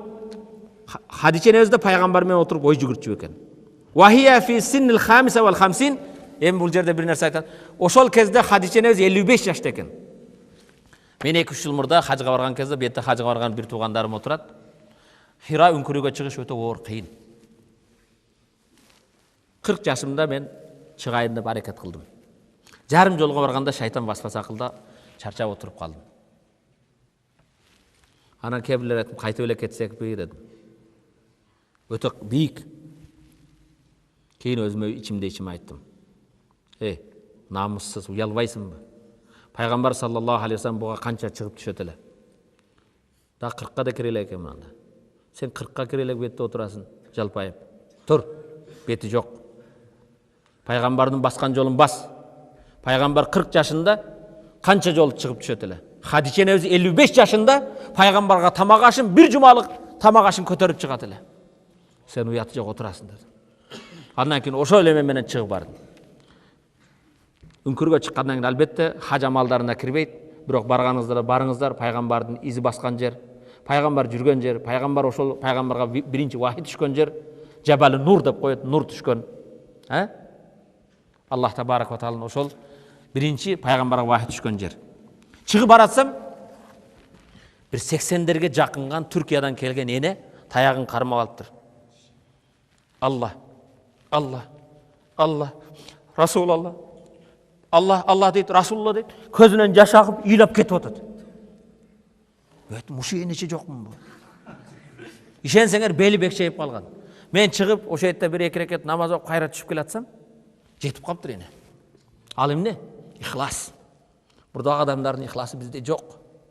Алар ошо пайгамбарга болгон сүйүү, пайгамбарыбыз саллаллаху алейхи ва саллям хажамалдарына кирбейт ал. Бирок барганда өзүнчө ал жерде ала турган маанавият, адамдын ички дүнөсүгө бере турган чоң бир эмелер бар. Хадиче энебиз 3 күн пайгамбар менен отурат. Ва канал хабиб ясалу нафса. Пайгамбар ушу сурооду сурайт экен. Үңкүрдө отурганда пайгамбардын ибадаты ма хия рисалату фил хаят. Жашоодогу милдетим эмне? Бул дүйнөгө эмнеге келдим? Эмне үчүн жашап жатам? Бүгүн ар бирибиз сурашыбыз керек. Бул дүйнөдө жашоодон максатым эмне? Мени ким жаратты? Эмне үчүн жаратты? Жана кайда барам? Пайгамбар ошол сурооду көп берип экен. Иттисал бис-сама, жер менен асмандын байланышы. Лимаза хадана Жабраил алейхиссалам ал-хабиб. Эмне үчүн ошол күнү Рамазан айынын Кадыр кечесинде, эң ыйык жерде Меккеде, эң ыйык айда Рамазан айында, эң ыйык жерде үңкүрдө ал Хира үңкүрү, эң ыйык периште ал Жабраил, эң ыйык китап Кур'ан, эң ыйык күн Кадыр кечесинде келди. Келгенде Жабраил алейхиссалам келип туруп пайгамбарды бекем кучактады. Эмне үчүн кучактады? Хазана Жабраил хабиб ли саласатаман. Пайгамбарды Жабраилдин кучактаган 3 мааниси бар дейт. Биринчиси ал-ихтизан рамзу лир-рахма ва салам вал хуб. Бирөөдү кучактагандык, мээримдүүлүк, тынчтык, жанага болгон сүйүү дейт. Жабраил алейхиссалам да пайгамбарды сүйгөн экен. Биздин сүйүүбүз милдеттүүбүз. Экинчиси ат-такид ала анна Мухаммад мустайқиз ва лейса бинаим. Экинчиси пайгамбарыбыз уктап жаткан эмес, ойго эле. Муну такташ керек эле. Кээ бирлер вахий уйкуда түшкөнбү, кандай түшкөн? Экинчиси эмне экен? Пайгамбарыбыздын ойго кезинде. Үчүнчү ат-такид ала ахзил аввал китаб би кувва. Үчүнчүсү келген вахийни, Куранды ушундай бекем, иманда, исламда бекем болушун керек. Кувват менен, күч менен алыш керек, эрк болуш керек. Ва хажм рисала, жана исламга, иманга кызмат кылуу оор нерсе. Вал амал аллази янтазиру, келечекте кандай оор нерсе күтүп турат. Ошондо бекем болушун керек. Инна замана аса Муса факад интаха. Себеп Муса алейхиссаламдын таягы менен вахий көрсөтө турган, ал таягын таштап көрсөтө турган мужиза заман өттү. Ва хана заман ал-илм вал амал вал ижтихад. Илим заманы, илим алуу, билим алуу жана аракет кылуу заманы келди. Биринчи вахий эмне деди? Жабраил алейхиссалам пайгамбарды бекем кучактады. Аввал ма назал ал-хабиб хува калимат иqra. Оку деди. Эмне деген сөз экен? 40 жашында биринчи вахий келди. Оку. Ишара ила ахаммияти талабил илм. Бул жерде эмнеге белги болуп атат? Илим алуудун зарылчылыгы. Биринчи илим алышыбыз керек экен. Ва такид ала вужубихи, илим алуу важип экен. Алланын буйругу, Алланын биринчи буйругун аткарбасак калган буйруктарын аткара албайбыз. Илим алыш керек. Ва татажалла муъжизатул хабиб фи анна ал-умми алладhi la yaqra wa la yaktub huwa man sayahdi al-alamin li khayri ad-dunya wal akhirah. Жазууну окууну билбеген пайгамбар дүйнө жүзүнү хидаятка баштайт. Эмне менен? Окуу менен. Ва хува аллази аллафат al-bashariyya alaf kutub hawla siratihi azima. Пайгамбарыбыз саллаллаху алейхи ва саллям өмүр баяны жөнүндө миңдеген адамдар сира өмүр баян тарыхтарды жазды. Кур'ан-ы Каримди бүгүн миллиондогон адамдар тафсир кылып атат. Бирок ар бир заман өткөн сайын, убакыт өткөн сайын бардык нерсе карыган менен Кур'ан жашарат. Кур'андын жашарган, Кур'андын ичиндеги ачылбаган илимдер ачылып жатат. Кур'ан Аллах табарак ва тааланын бенденин акылы жетпеген көптөгөн ачылбаган сырлар бар мында дагы. Илим. Нузул вахий аля сайидна Мухаммад, пайгамбарыбыз саллаллаху алейхи ва салламга вахийнин түшүүсү маза ан усбуул аввал мин би'сатихил хабиб. Пайгамбардын биринчи пайгамбар болгон жумасы. Лимаза назала Жабраил ал-хабиб ва хува му'такиф фил гhaри Хира. Эмне үчүн Жабраил пайгамбарыбызга үңкүрдө түштү? Үйдө келген жок. Даммаху Жабраил илейхи би кулли кувва. Күчү менен, барлык болгон күчү менен пайгамбарыбызды бекем кучактады. Сумма таракаху, кийин кой берди. Ва хатаба қайлан қойып жүгіргеннен кейін айтты: "Иқра", елестетің. Өзің жалғыз, қараңғы түнде, қадір кечесінде екен. Үңкірде жатсаң, бетаныш біреу келді. Бекем құшақта оқу деді. Фақал ал-хабма ана биқари, пайғамбар мен оқуды білбеймін деді. Фадаммаху илейхи ухра, екінші жол бекем құшақта. Вақал лаху иқра, оқу деді. Фақал ал-хабиб саллаллаху ма ана биқари, мен оқуды білбеймін. Фадаммаху салиса, үшінші жол құшақтады, бекем қысты. Вақал лаху иқра бисми раббика аллази халақ, халақал инсана мин алақ. Оқуғын, сені жаратқан Раббыңның ісміменен, ал Раббың сені жаратты. Халақал инсана мин алақ, инсанды бір ұйыған қаннан жаратты. Иқра, оқу. Ва раббукал акрам, кереметті Аллахның ісміменен. Аллази аллама бил қалам, ал қаламменен жазуды үйретті. Алламал инсана ма лам я'лам, инсанды білбеген нәрселерді білдірген Аллахның ісміменен оқу деп Иқра сүресінің 5 аят düştü. Ва кана залик аввал ахдил хабиб би Джабраил, Джабраил алейхиссалам менен биринчи жолугу ушул edi. Валам якун я'рифу ман хува, бирок ким экенди билген жок. Валам юхбирху Джабраил бизалик, Джабраил алейхиссалам да ошондо айткан жок. Сен пайгамбарсың, мен Джабраилмын да деген жок. Лам яфхамул хабиб, пайгамбар балки түшүнбөй калды эмне болгонун. Ай шей мимма вакалаху, фаназала минал гар, пайгамбар үңкүрдөн түштү. Qasidan bayta үйүнү карай чуркады. Ва хува якул заммилуни заммилун, үйгө келип ороп койгула. Пайгамбарга өтө коркунуч. Аялына келип ороп койгула. Сумма кала ли Хадича, Хадича энебизге айтты. Лакад хифту ала нафси. Өзүм коркуп кеттим. Өлөм бекен деп корктум. Өзүмдүн жаным үчүн коркуп кеттим. Ва кас алейха ма кана, болгон окуяны айтып берди. Элестетиң. Бүгүн келип, ошондой талаада жүргөн кезиңде аялыңа келип айтсаң, үңкүрдө жатып, аял менен жатпай сыртта жүрүп келип, ой шундай болду десең, ажап болсун дейт. Сени ким кеттирди дейт. Акылдуу данышман аял эмне дейт? Хадича энебиз пайгамбардан уккандан кийин ороп коюп, "Калла, коркпо" деди. Кара, данышман аял эриге күйөөсүнө жөлөк болот. "Калла, коркпо. Валлахи ла юхзика. Аллаху абадан. Аллах сени эч качан кайгыртпайт. Аллах сага эч качан жамандык кылбайт." Эмне үчүн Аллах сага жамандык кылбайт? Бир салават айтыңыз. Хадича энебиз эми пайгамбардын жакшылыгын айтып атат. Аллах сага эч качан жамандык кылбайт. Иннака ла тасилур рахим. Сен тууган урук менен карым катнашасың. Тууган урукту бекем байланышасың, катышасың. Туугандарыңды сыйлайсың. Ошондо Аллах сага жамандык кылбайт. Урматтуу мусулмандар, тууган урук менен жакшы болуш керек. Тууган урукту сүйүш керек. Туугандарга карым катнаш болуш керек. Алар менен тааныбаш. Пайгамбарга Хадича энебиздин айтып аткан бирисине Аллах сага жамандык кылбайт. Себеби сен тууган урук менен карым катнашасың. Биринчи, экинчиси. Ватахмилул калим. Bunun manası sen aksakallarını maqtaysan, tuğlarını sıylaysın. Küçü çok beni bekleygenlerine çölep olasın. Uşul жерде bir desen aytıp keteyim. Peygamber sallallahu aleyhi ve sellem Mekke'den sırtқа çıkıp alıp, Mekke'ye kirgicem adamlarını Mekke'nin sırtında imanға, İslamға davet kıldı. Sebep Mekke'ye gelse Kurayşlar alın. Adamlar Peygamber bulba, senin kırışanğa, seni aldap koyar, başkak koyar. Peygamber Mekke'den çıkıp 15-20 kilometre sırtta Ukkaz pazarına kelgen adamlarını kütötüler. Күндөрдүн биринде карыган элек өзүнүн жүгүн кыйналып көтөрүп келет. 15 километр Меккеден алып. Пайгамбар үн чыкмаса чургап келип, эненин колунан жүгүн алат да келип көтөрөт. Ва тахмилул кал, улууларды сыйлайсың, улууларды каттайсың. Аларга жөлөк болосуң. Пайгамбар жанагы эненин жүгүн көтөрүп келет. 15 километр. Меккеге алып келгенден кийин жанагы эне карап, жакшы балага окшойсуң балам. Менин жүгүмдү көтөрүп келдиң, кездемелеримди. Азыр акыңды берейин десем, алып келген буюмумду сата элекмин. Бирок мен эне катары бир насаат айтан, ошону акы катары кабыл албайсыңбы дейт. Мен энелердин насаатына муктажмын. Энесиз чогойгон жетиммин. Эне насаатыңды айтуугайын дейт. Ал эне эмне дейт? Менин укканыма караганда Меккеде бир жалганчы Мухаммад деген пайгамбар чыгыптыр. Адамдарды азгырып, ата бабанын дининен алыстатып жатыптыр. Жаңы дин алып келиптир. Балам, ошо Мухаммадтан алыс болчу. Адамдардын айтканына караганда ал сыйкырчы экен. Таттуу сөзү менен адамдарды буруп кетет экен. Ата бабанын динини жок кылып жатыптыр. Ошонун алыс болгон балам дейт. Пайгамбар көзүнөн жаш агып, ыйлап карап, "Эне, ошо Мухаммад мен болом" дейт. Сени сыйлаган жүгүңдү көтөрүп келген Мухаммад ошол мен болом дейт. Жанагы эне карап туруп, "Ашхаду ан ла илаха иллаллах ва аннака Мухаммадан расулуллах."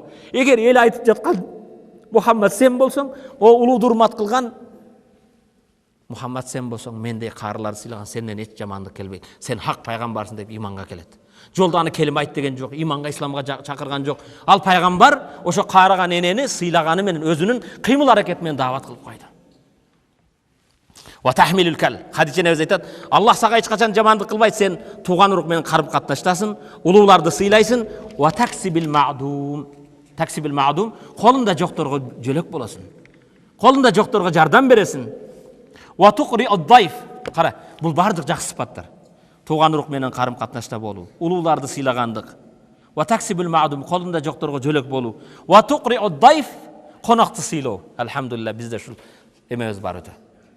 Конокты да сыйлайбыз. Өзүбүздө жок болсо да, башка болсо да. Ва туқри ад-дайф.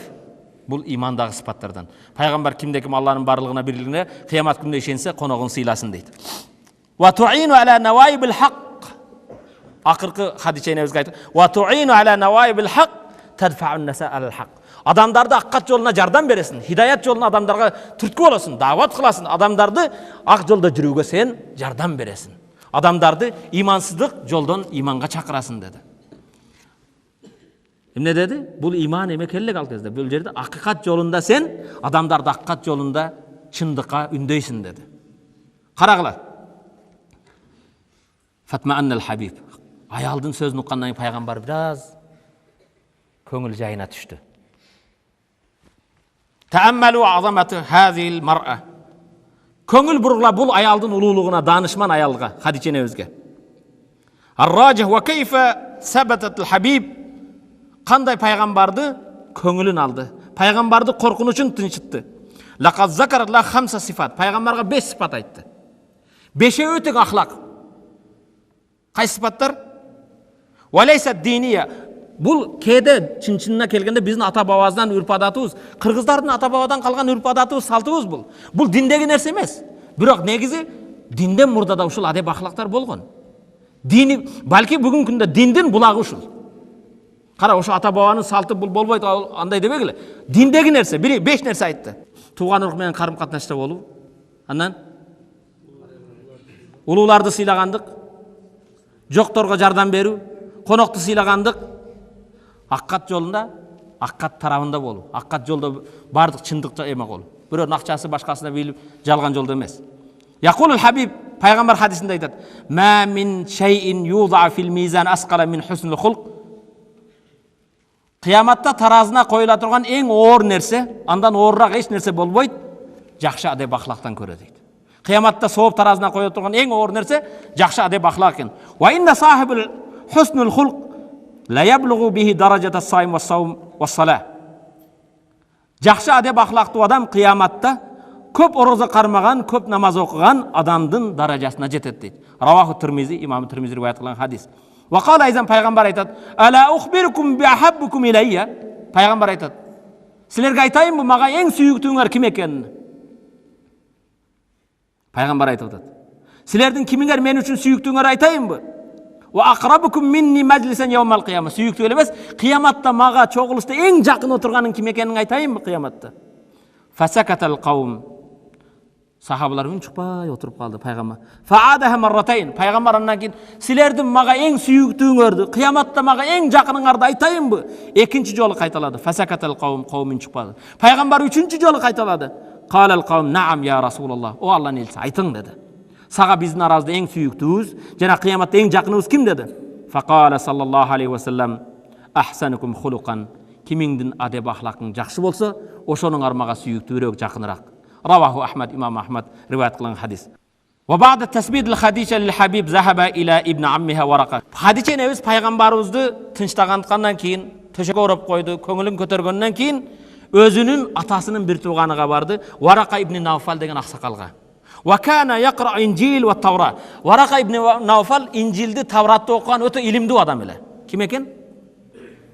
Ал ошол пайгамбар болгонго чейин, пайгамбар Мухаммад алейхиссаламга Курандын биринчи аяты келгенге чейин Иса алейхиссалам дини хак дин эле. Иса алейхиссалам алып келген китеп хак китеби да, ошол динде жүргөндөр бейишке барат.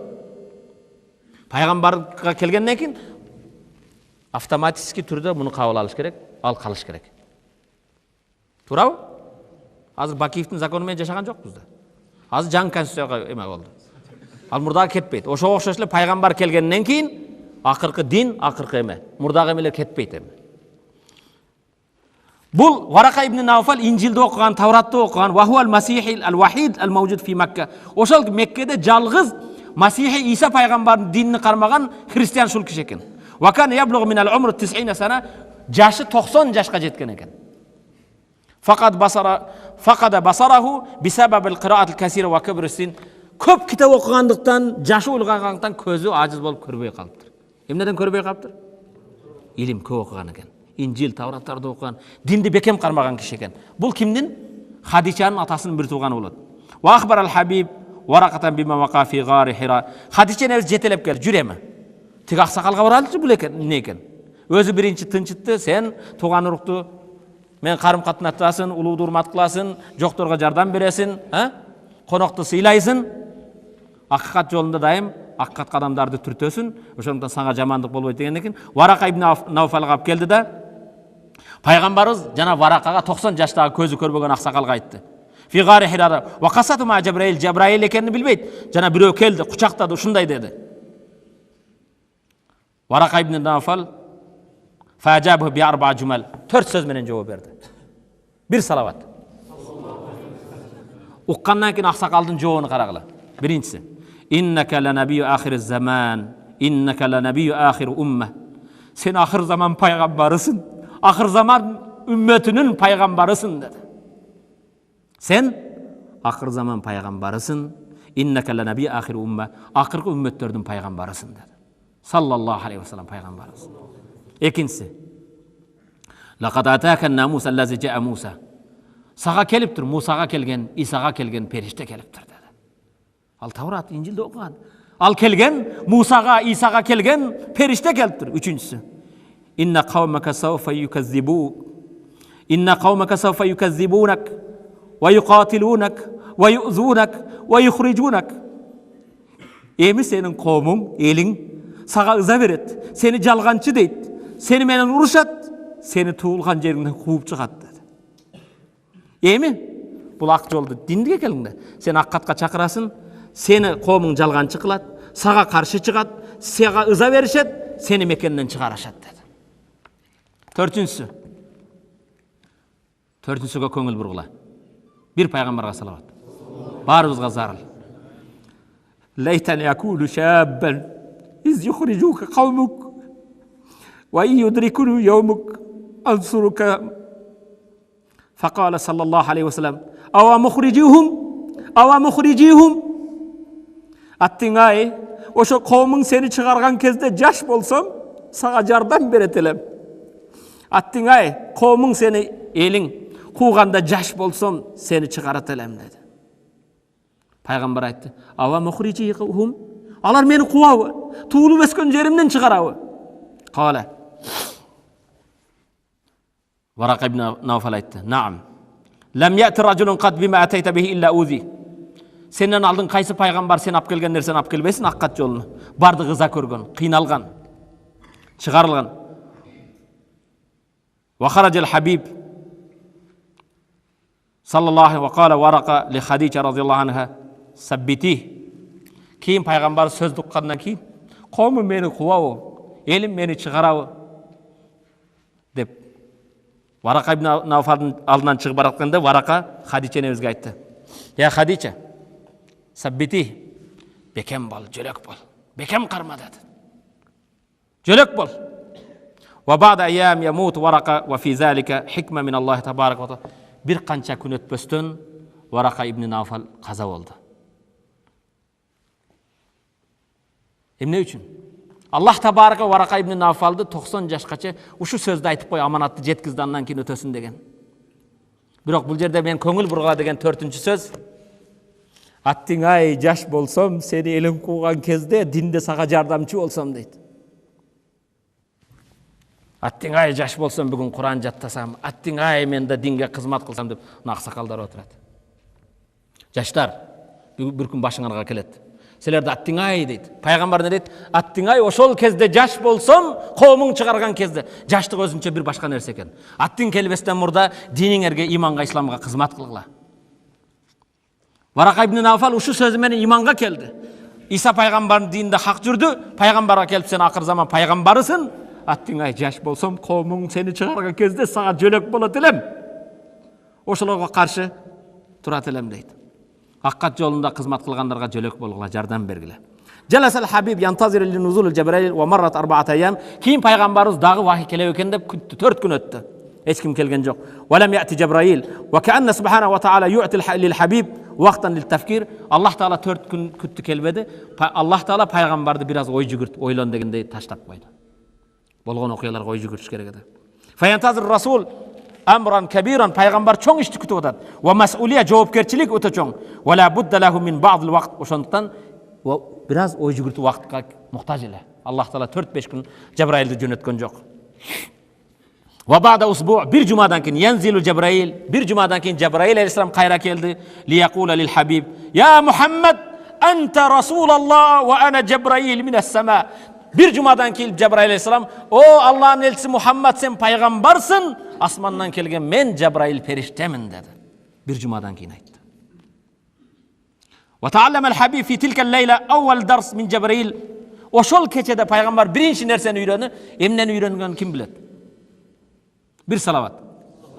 Ошол кечеде Жабраил алейхиссаламдан пайгамбар үйрөндү вахия сала. Биринчи үйрөнгөн нерсеси намаз экен. Факала ла я Мухаммад иф'ал ма мисла ма аф'ал. Жүр, мени кара, мен кылгандай кыласың деди. Сумма кана мал хабиб 4 суар.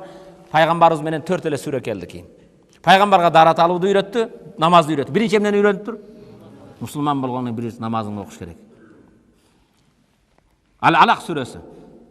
Peygamberga 4 sure düşkön. Birinci Alaq, İqra degen söz. Nege çakırat eken? İlimge. Ekinçisi El-Muzammil. Ya eyyuhel muzammil qumil leyl. Ha? Orongon zat tur. At-ta'a tur. Kim qara okugulaç Muzammil suresinin başına? Qumil leyl. Ha. Ey, orolup jatkan zat tur. Keçesi qumil leyla, keçesi ibadat kıl. Je keçenin jarımın ibadat kıl. Namazga çakırdı. At-ta'a ve ruhaniye. Значит, birinci ilim gereken, keyin ibadat gereken, ruhani içki dünyanı tazalaş. Üçüncüsü el-Muddassir. Muddassir degen sure. Okuçu. Qum fa anzir, tur. Emi namaz okudun, kitap okudun, fa anzir, emi esker, elinde davat kıl. Taharrak ve amel, hareket kıl. Uyda oturma. Davatыңды kıl. Andan keyin 4-cü sure Fatiha. El-Manhaj, muhtasar lil amel. Bardıq jaşay turgan amaldın kıska planı bardıq Fatihada. Elhamdülillahi Rabbil alamin. Alamdı jaratkan Allah'a maqto olsun. İyyâke na'budu. Ar-Rahmanir-Rahim. Al meyirimdu jana rahmatu. Maliki yevmiddin. Jaza kündün iyesi. İyyâke na'budu. Jalgısaga ibadat kılam. Ve iyyâke nesta'in. Özüңнен jardam suraymin. Ihdina sıratal mustaqim. Bizdi tuğra bağıtqa baştagın tuğra jolga. Sıratal lazina an'amta aleyhim. Özüң nimet kıl bergen paygambarların jolunda, ulu joldoruna. Gayril mağdubi, senin gazabın kelgen jolga emes. Velad dalin, adaşkanların joluna da baştabagın. Velad dalin, amin. Tilegimdi kabul kıl. Maksat, Kur'an-ı Kerim'in bardık tilegi Fatiha süresinde. Düşkön Kur'an kitaplar, Tavrat, İncil, Zabur, Kur'an eken, törtövünü barını Allah Teala bir Kur'an'a jinap koygon, Kur'an'ın bardık maksatını Fatiha'ga jinap koygon. Jalgız özüge ibadat kılуу, jalgızına jardam suroo, jalgız ağa maktoo aytуу, jaman adaşkanların jolundan saktanуу, Allah Teala jolunda ibadat kılуу. Bir abzas kaldı. Vaktar el-Habib el-Aqrab ileyhi li davati lil İslam. Peygamber bu 4 nese düşkönden keyin özünün jakındarını davat kılууga çakırdı. Davat kılуу da danışmandуулuk. Jakındары. Wa hum zawjatuhu, birinci ayalı. Jer betте birinci imanга kelgen kim eken? Ayalı Hadice. Binti Huwaylid. Wa Ali ibn Abi Talib. Zul 10 senevat, 10 yaşta Abu Talib, Hazreti Ali. Ana wa sahibu Abu Bakr, dostu Abu Bakr. Wa kana ihtiyaruhu lahum murtakiz ala tamayyuzihim. Alardı bekerinden tandagan jok. Jaş bolsa da danışman, akılдуу. Abu Bakr bolsa ötö eldi jakşı bilgen, Qurayştарды, urulardı jakşı bilgen, Sanjarаны jakşı bilgen, kaysi elde kanday jakşı adam var, kimdin balası, bardığın jakşı bilgen. Fa Hadice imra aqila ve razina. Hadice neviz akılдуу enel. Ötö. Wa alal gulam yufakkir ve zu zaka. Jaş bala Hazreti Ali bolsa ötö akılдуу, oy jugurtkön. Ve Abu Bakr sahibi ve hu a'rafun nas bi qabaili ve ansabiha. Abu Bakr bolsa Araptardın uruların tegin, ata tegin jakşı bilgen adam. Ve indama arada nabi al-İslam ala aliin ajabahu qailan da'ni ufakkir. Peygamber qaragıla. Пайғамбарымыз Хазіреті Алини даватқа чақырғанға бір ғана Хазіреті Али айтты: "О Алланың елшісі, дештен мұрда дани уфаккир, біраз уақыт берің, ойланып көрейінші" деді. Ойланайын, ой жүгіртейінші деді. Болып тұр деп кеткен жоқ. Дани уфаккир, біраз ойланайын деді. Сумма жаа фил яуми сани, екінші күн келді. Ва мас'ала ва саалаху саллаллаху я Али. Кейін екінші күн келген пайғамбар сұрады: "Ей Али, ойланып көрдің бе? А'ид алайя ма қулта бил амс." Хазіреті Али: "Кешегі айтқаныңызды бүгін қайталаң" деді. Анан пайғамбарымыз кешегі айтқан сөзін айтты. Фа'ада алейхи расул фақала. Пайғамбар екінші жолы қайталағаннан кейін Хазіреті Али: "Ашхаду ан ла илаха иллаллах ва ашхаду аннака расулаллах." Куәлік берем Аллах жалғыз, сен Алланың елшісің деп ой жүгірткеннен бір күннен кейін иманды қабыл алды. Бұл өткен сабақтардан алына тұрған сабағымыз хаза дарс линниса. Бұл жерде аялдарға болған өте сабақ екен. Аялдар дайыма өмір жолдаштарына, даватқа шыққан, илим жолында жүрген аял күйеулеріне жөлек болуш керек екен. Эмне үчүн қарығанда 40 жашта таяқ кетіп қалдың, сабақ албай, малды қарабай, башқа сабақ жоқ. Иман ислам жолында жөлек болсын екен. Екіншisi tasbit zauj wa rafa ruhul ma'naviyya. Аял дайым күйеу даваттан келсін, иман ислам жолында сабақтан келсін, чарчап келген кезде аялдар күйеусіне жөлек болып, бекем, қайтып жолыңда бекем бол, біз бар үйдегі іштеме қылам, инталық. Даватыңызды қылың деп тұрыш керек екен. Деме замбан илла ғафарта. Өз жаратқан Аллахым, үйік күніңді пайғамбары саллаллаху алейхи ва салламдың туылған күніне жақындап келе жатабыз. Ушул күндерді жалбарып өзіңнен сұранарым, бір де күнә қалтырбасан күнәлеріңізді кечиргин. Вала карбан илля фаррajta. Bir de kaygı kaldırbasan kaygılarınızı kuvанышқа айландыргын. Вала айбан илля сатарта. Аллахым bir de кемчилик калтырбасан кемчилигибизди жашырып, жакшылык оңдогун. Аллахым өзүң сүйгөн пайгамбар сүйгөн амалдарды сүйүүдү насип эткин я раббал аламин. Ва саллаллаху таала аля хайр халқи Мухаммад ва аля алихи ва сахбиhi ajma'in. Би рахматика я архамар рахимин.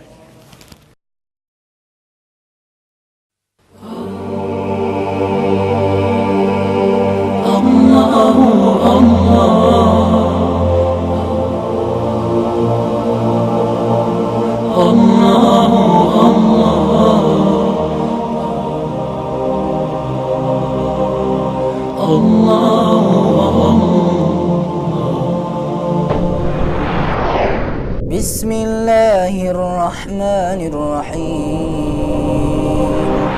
الله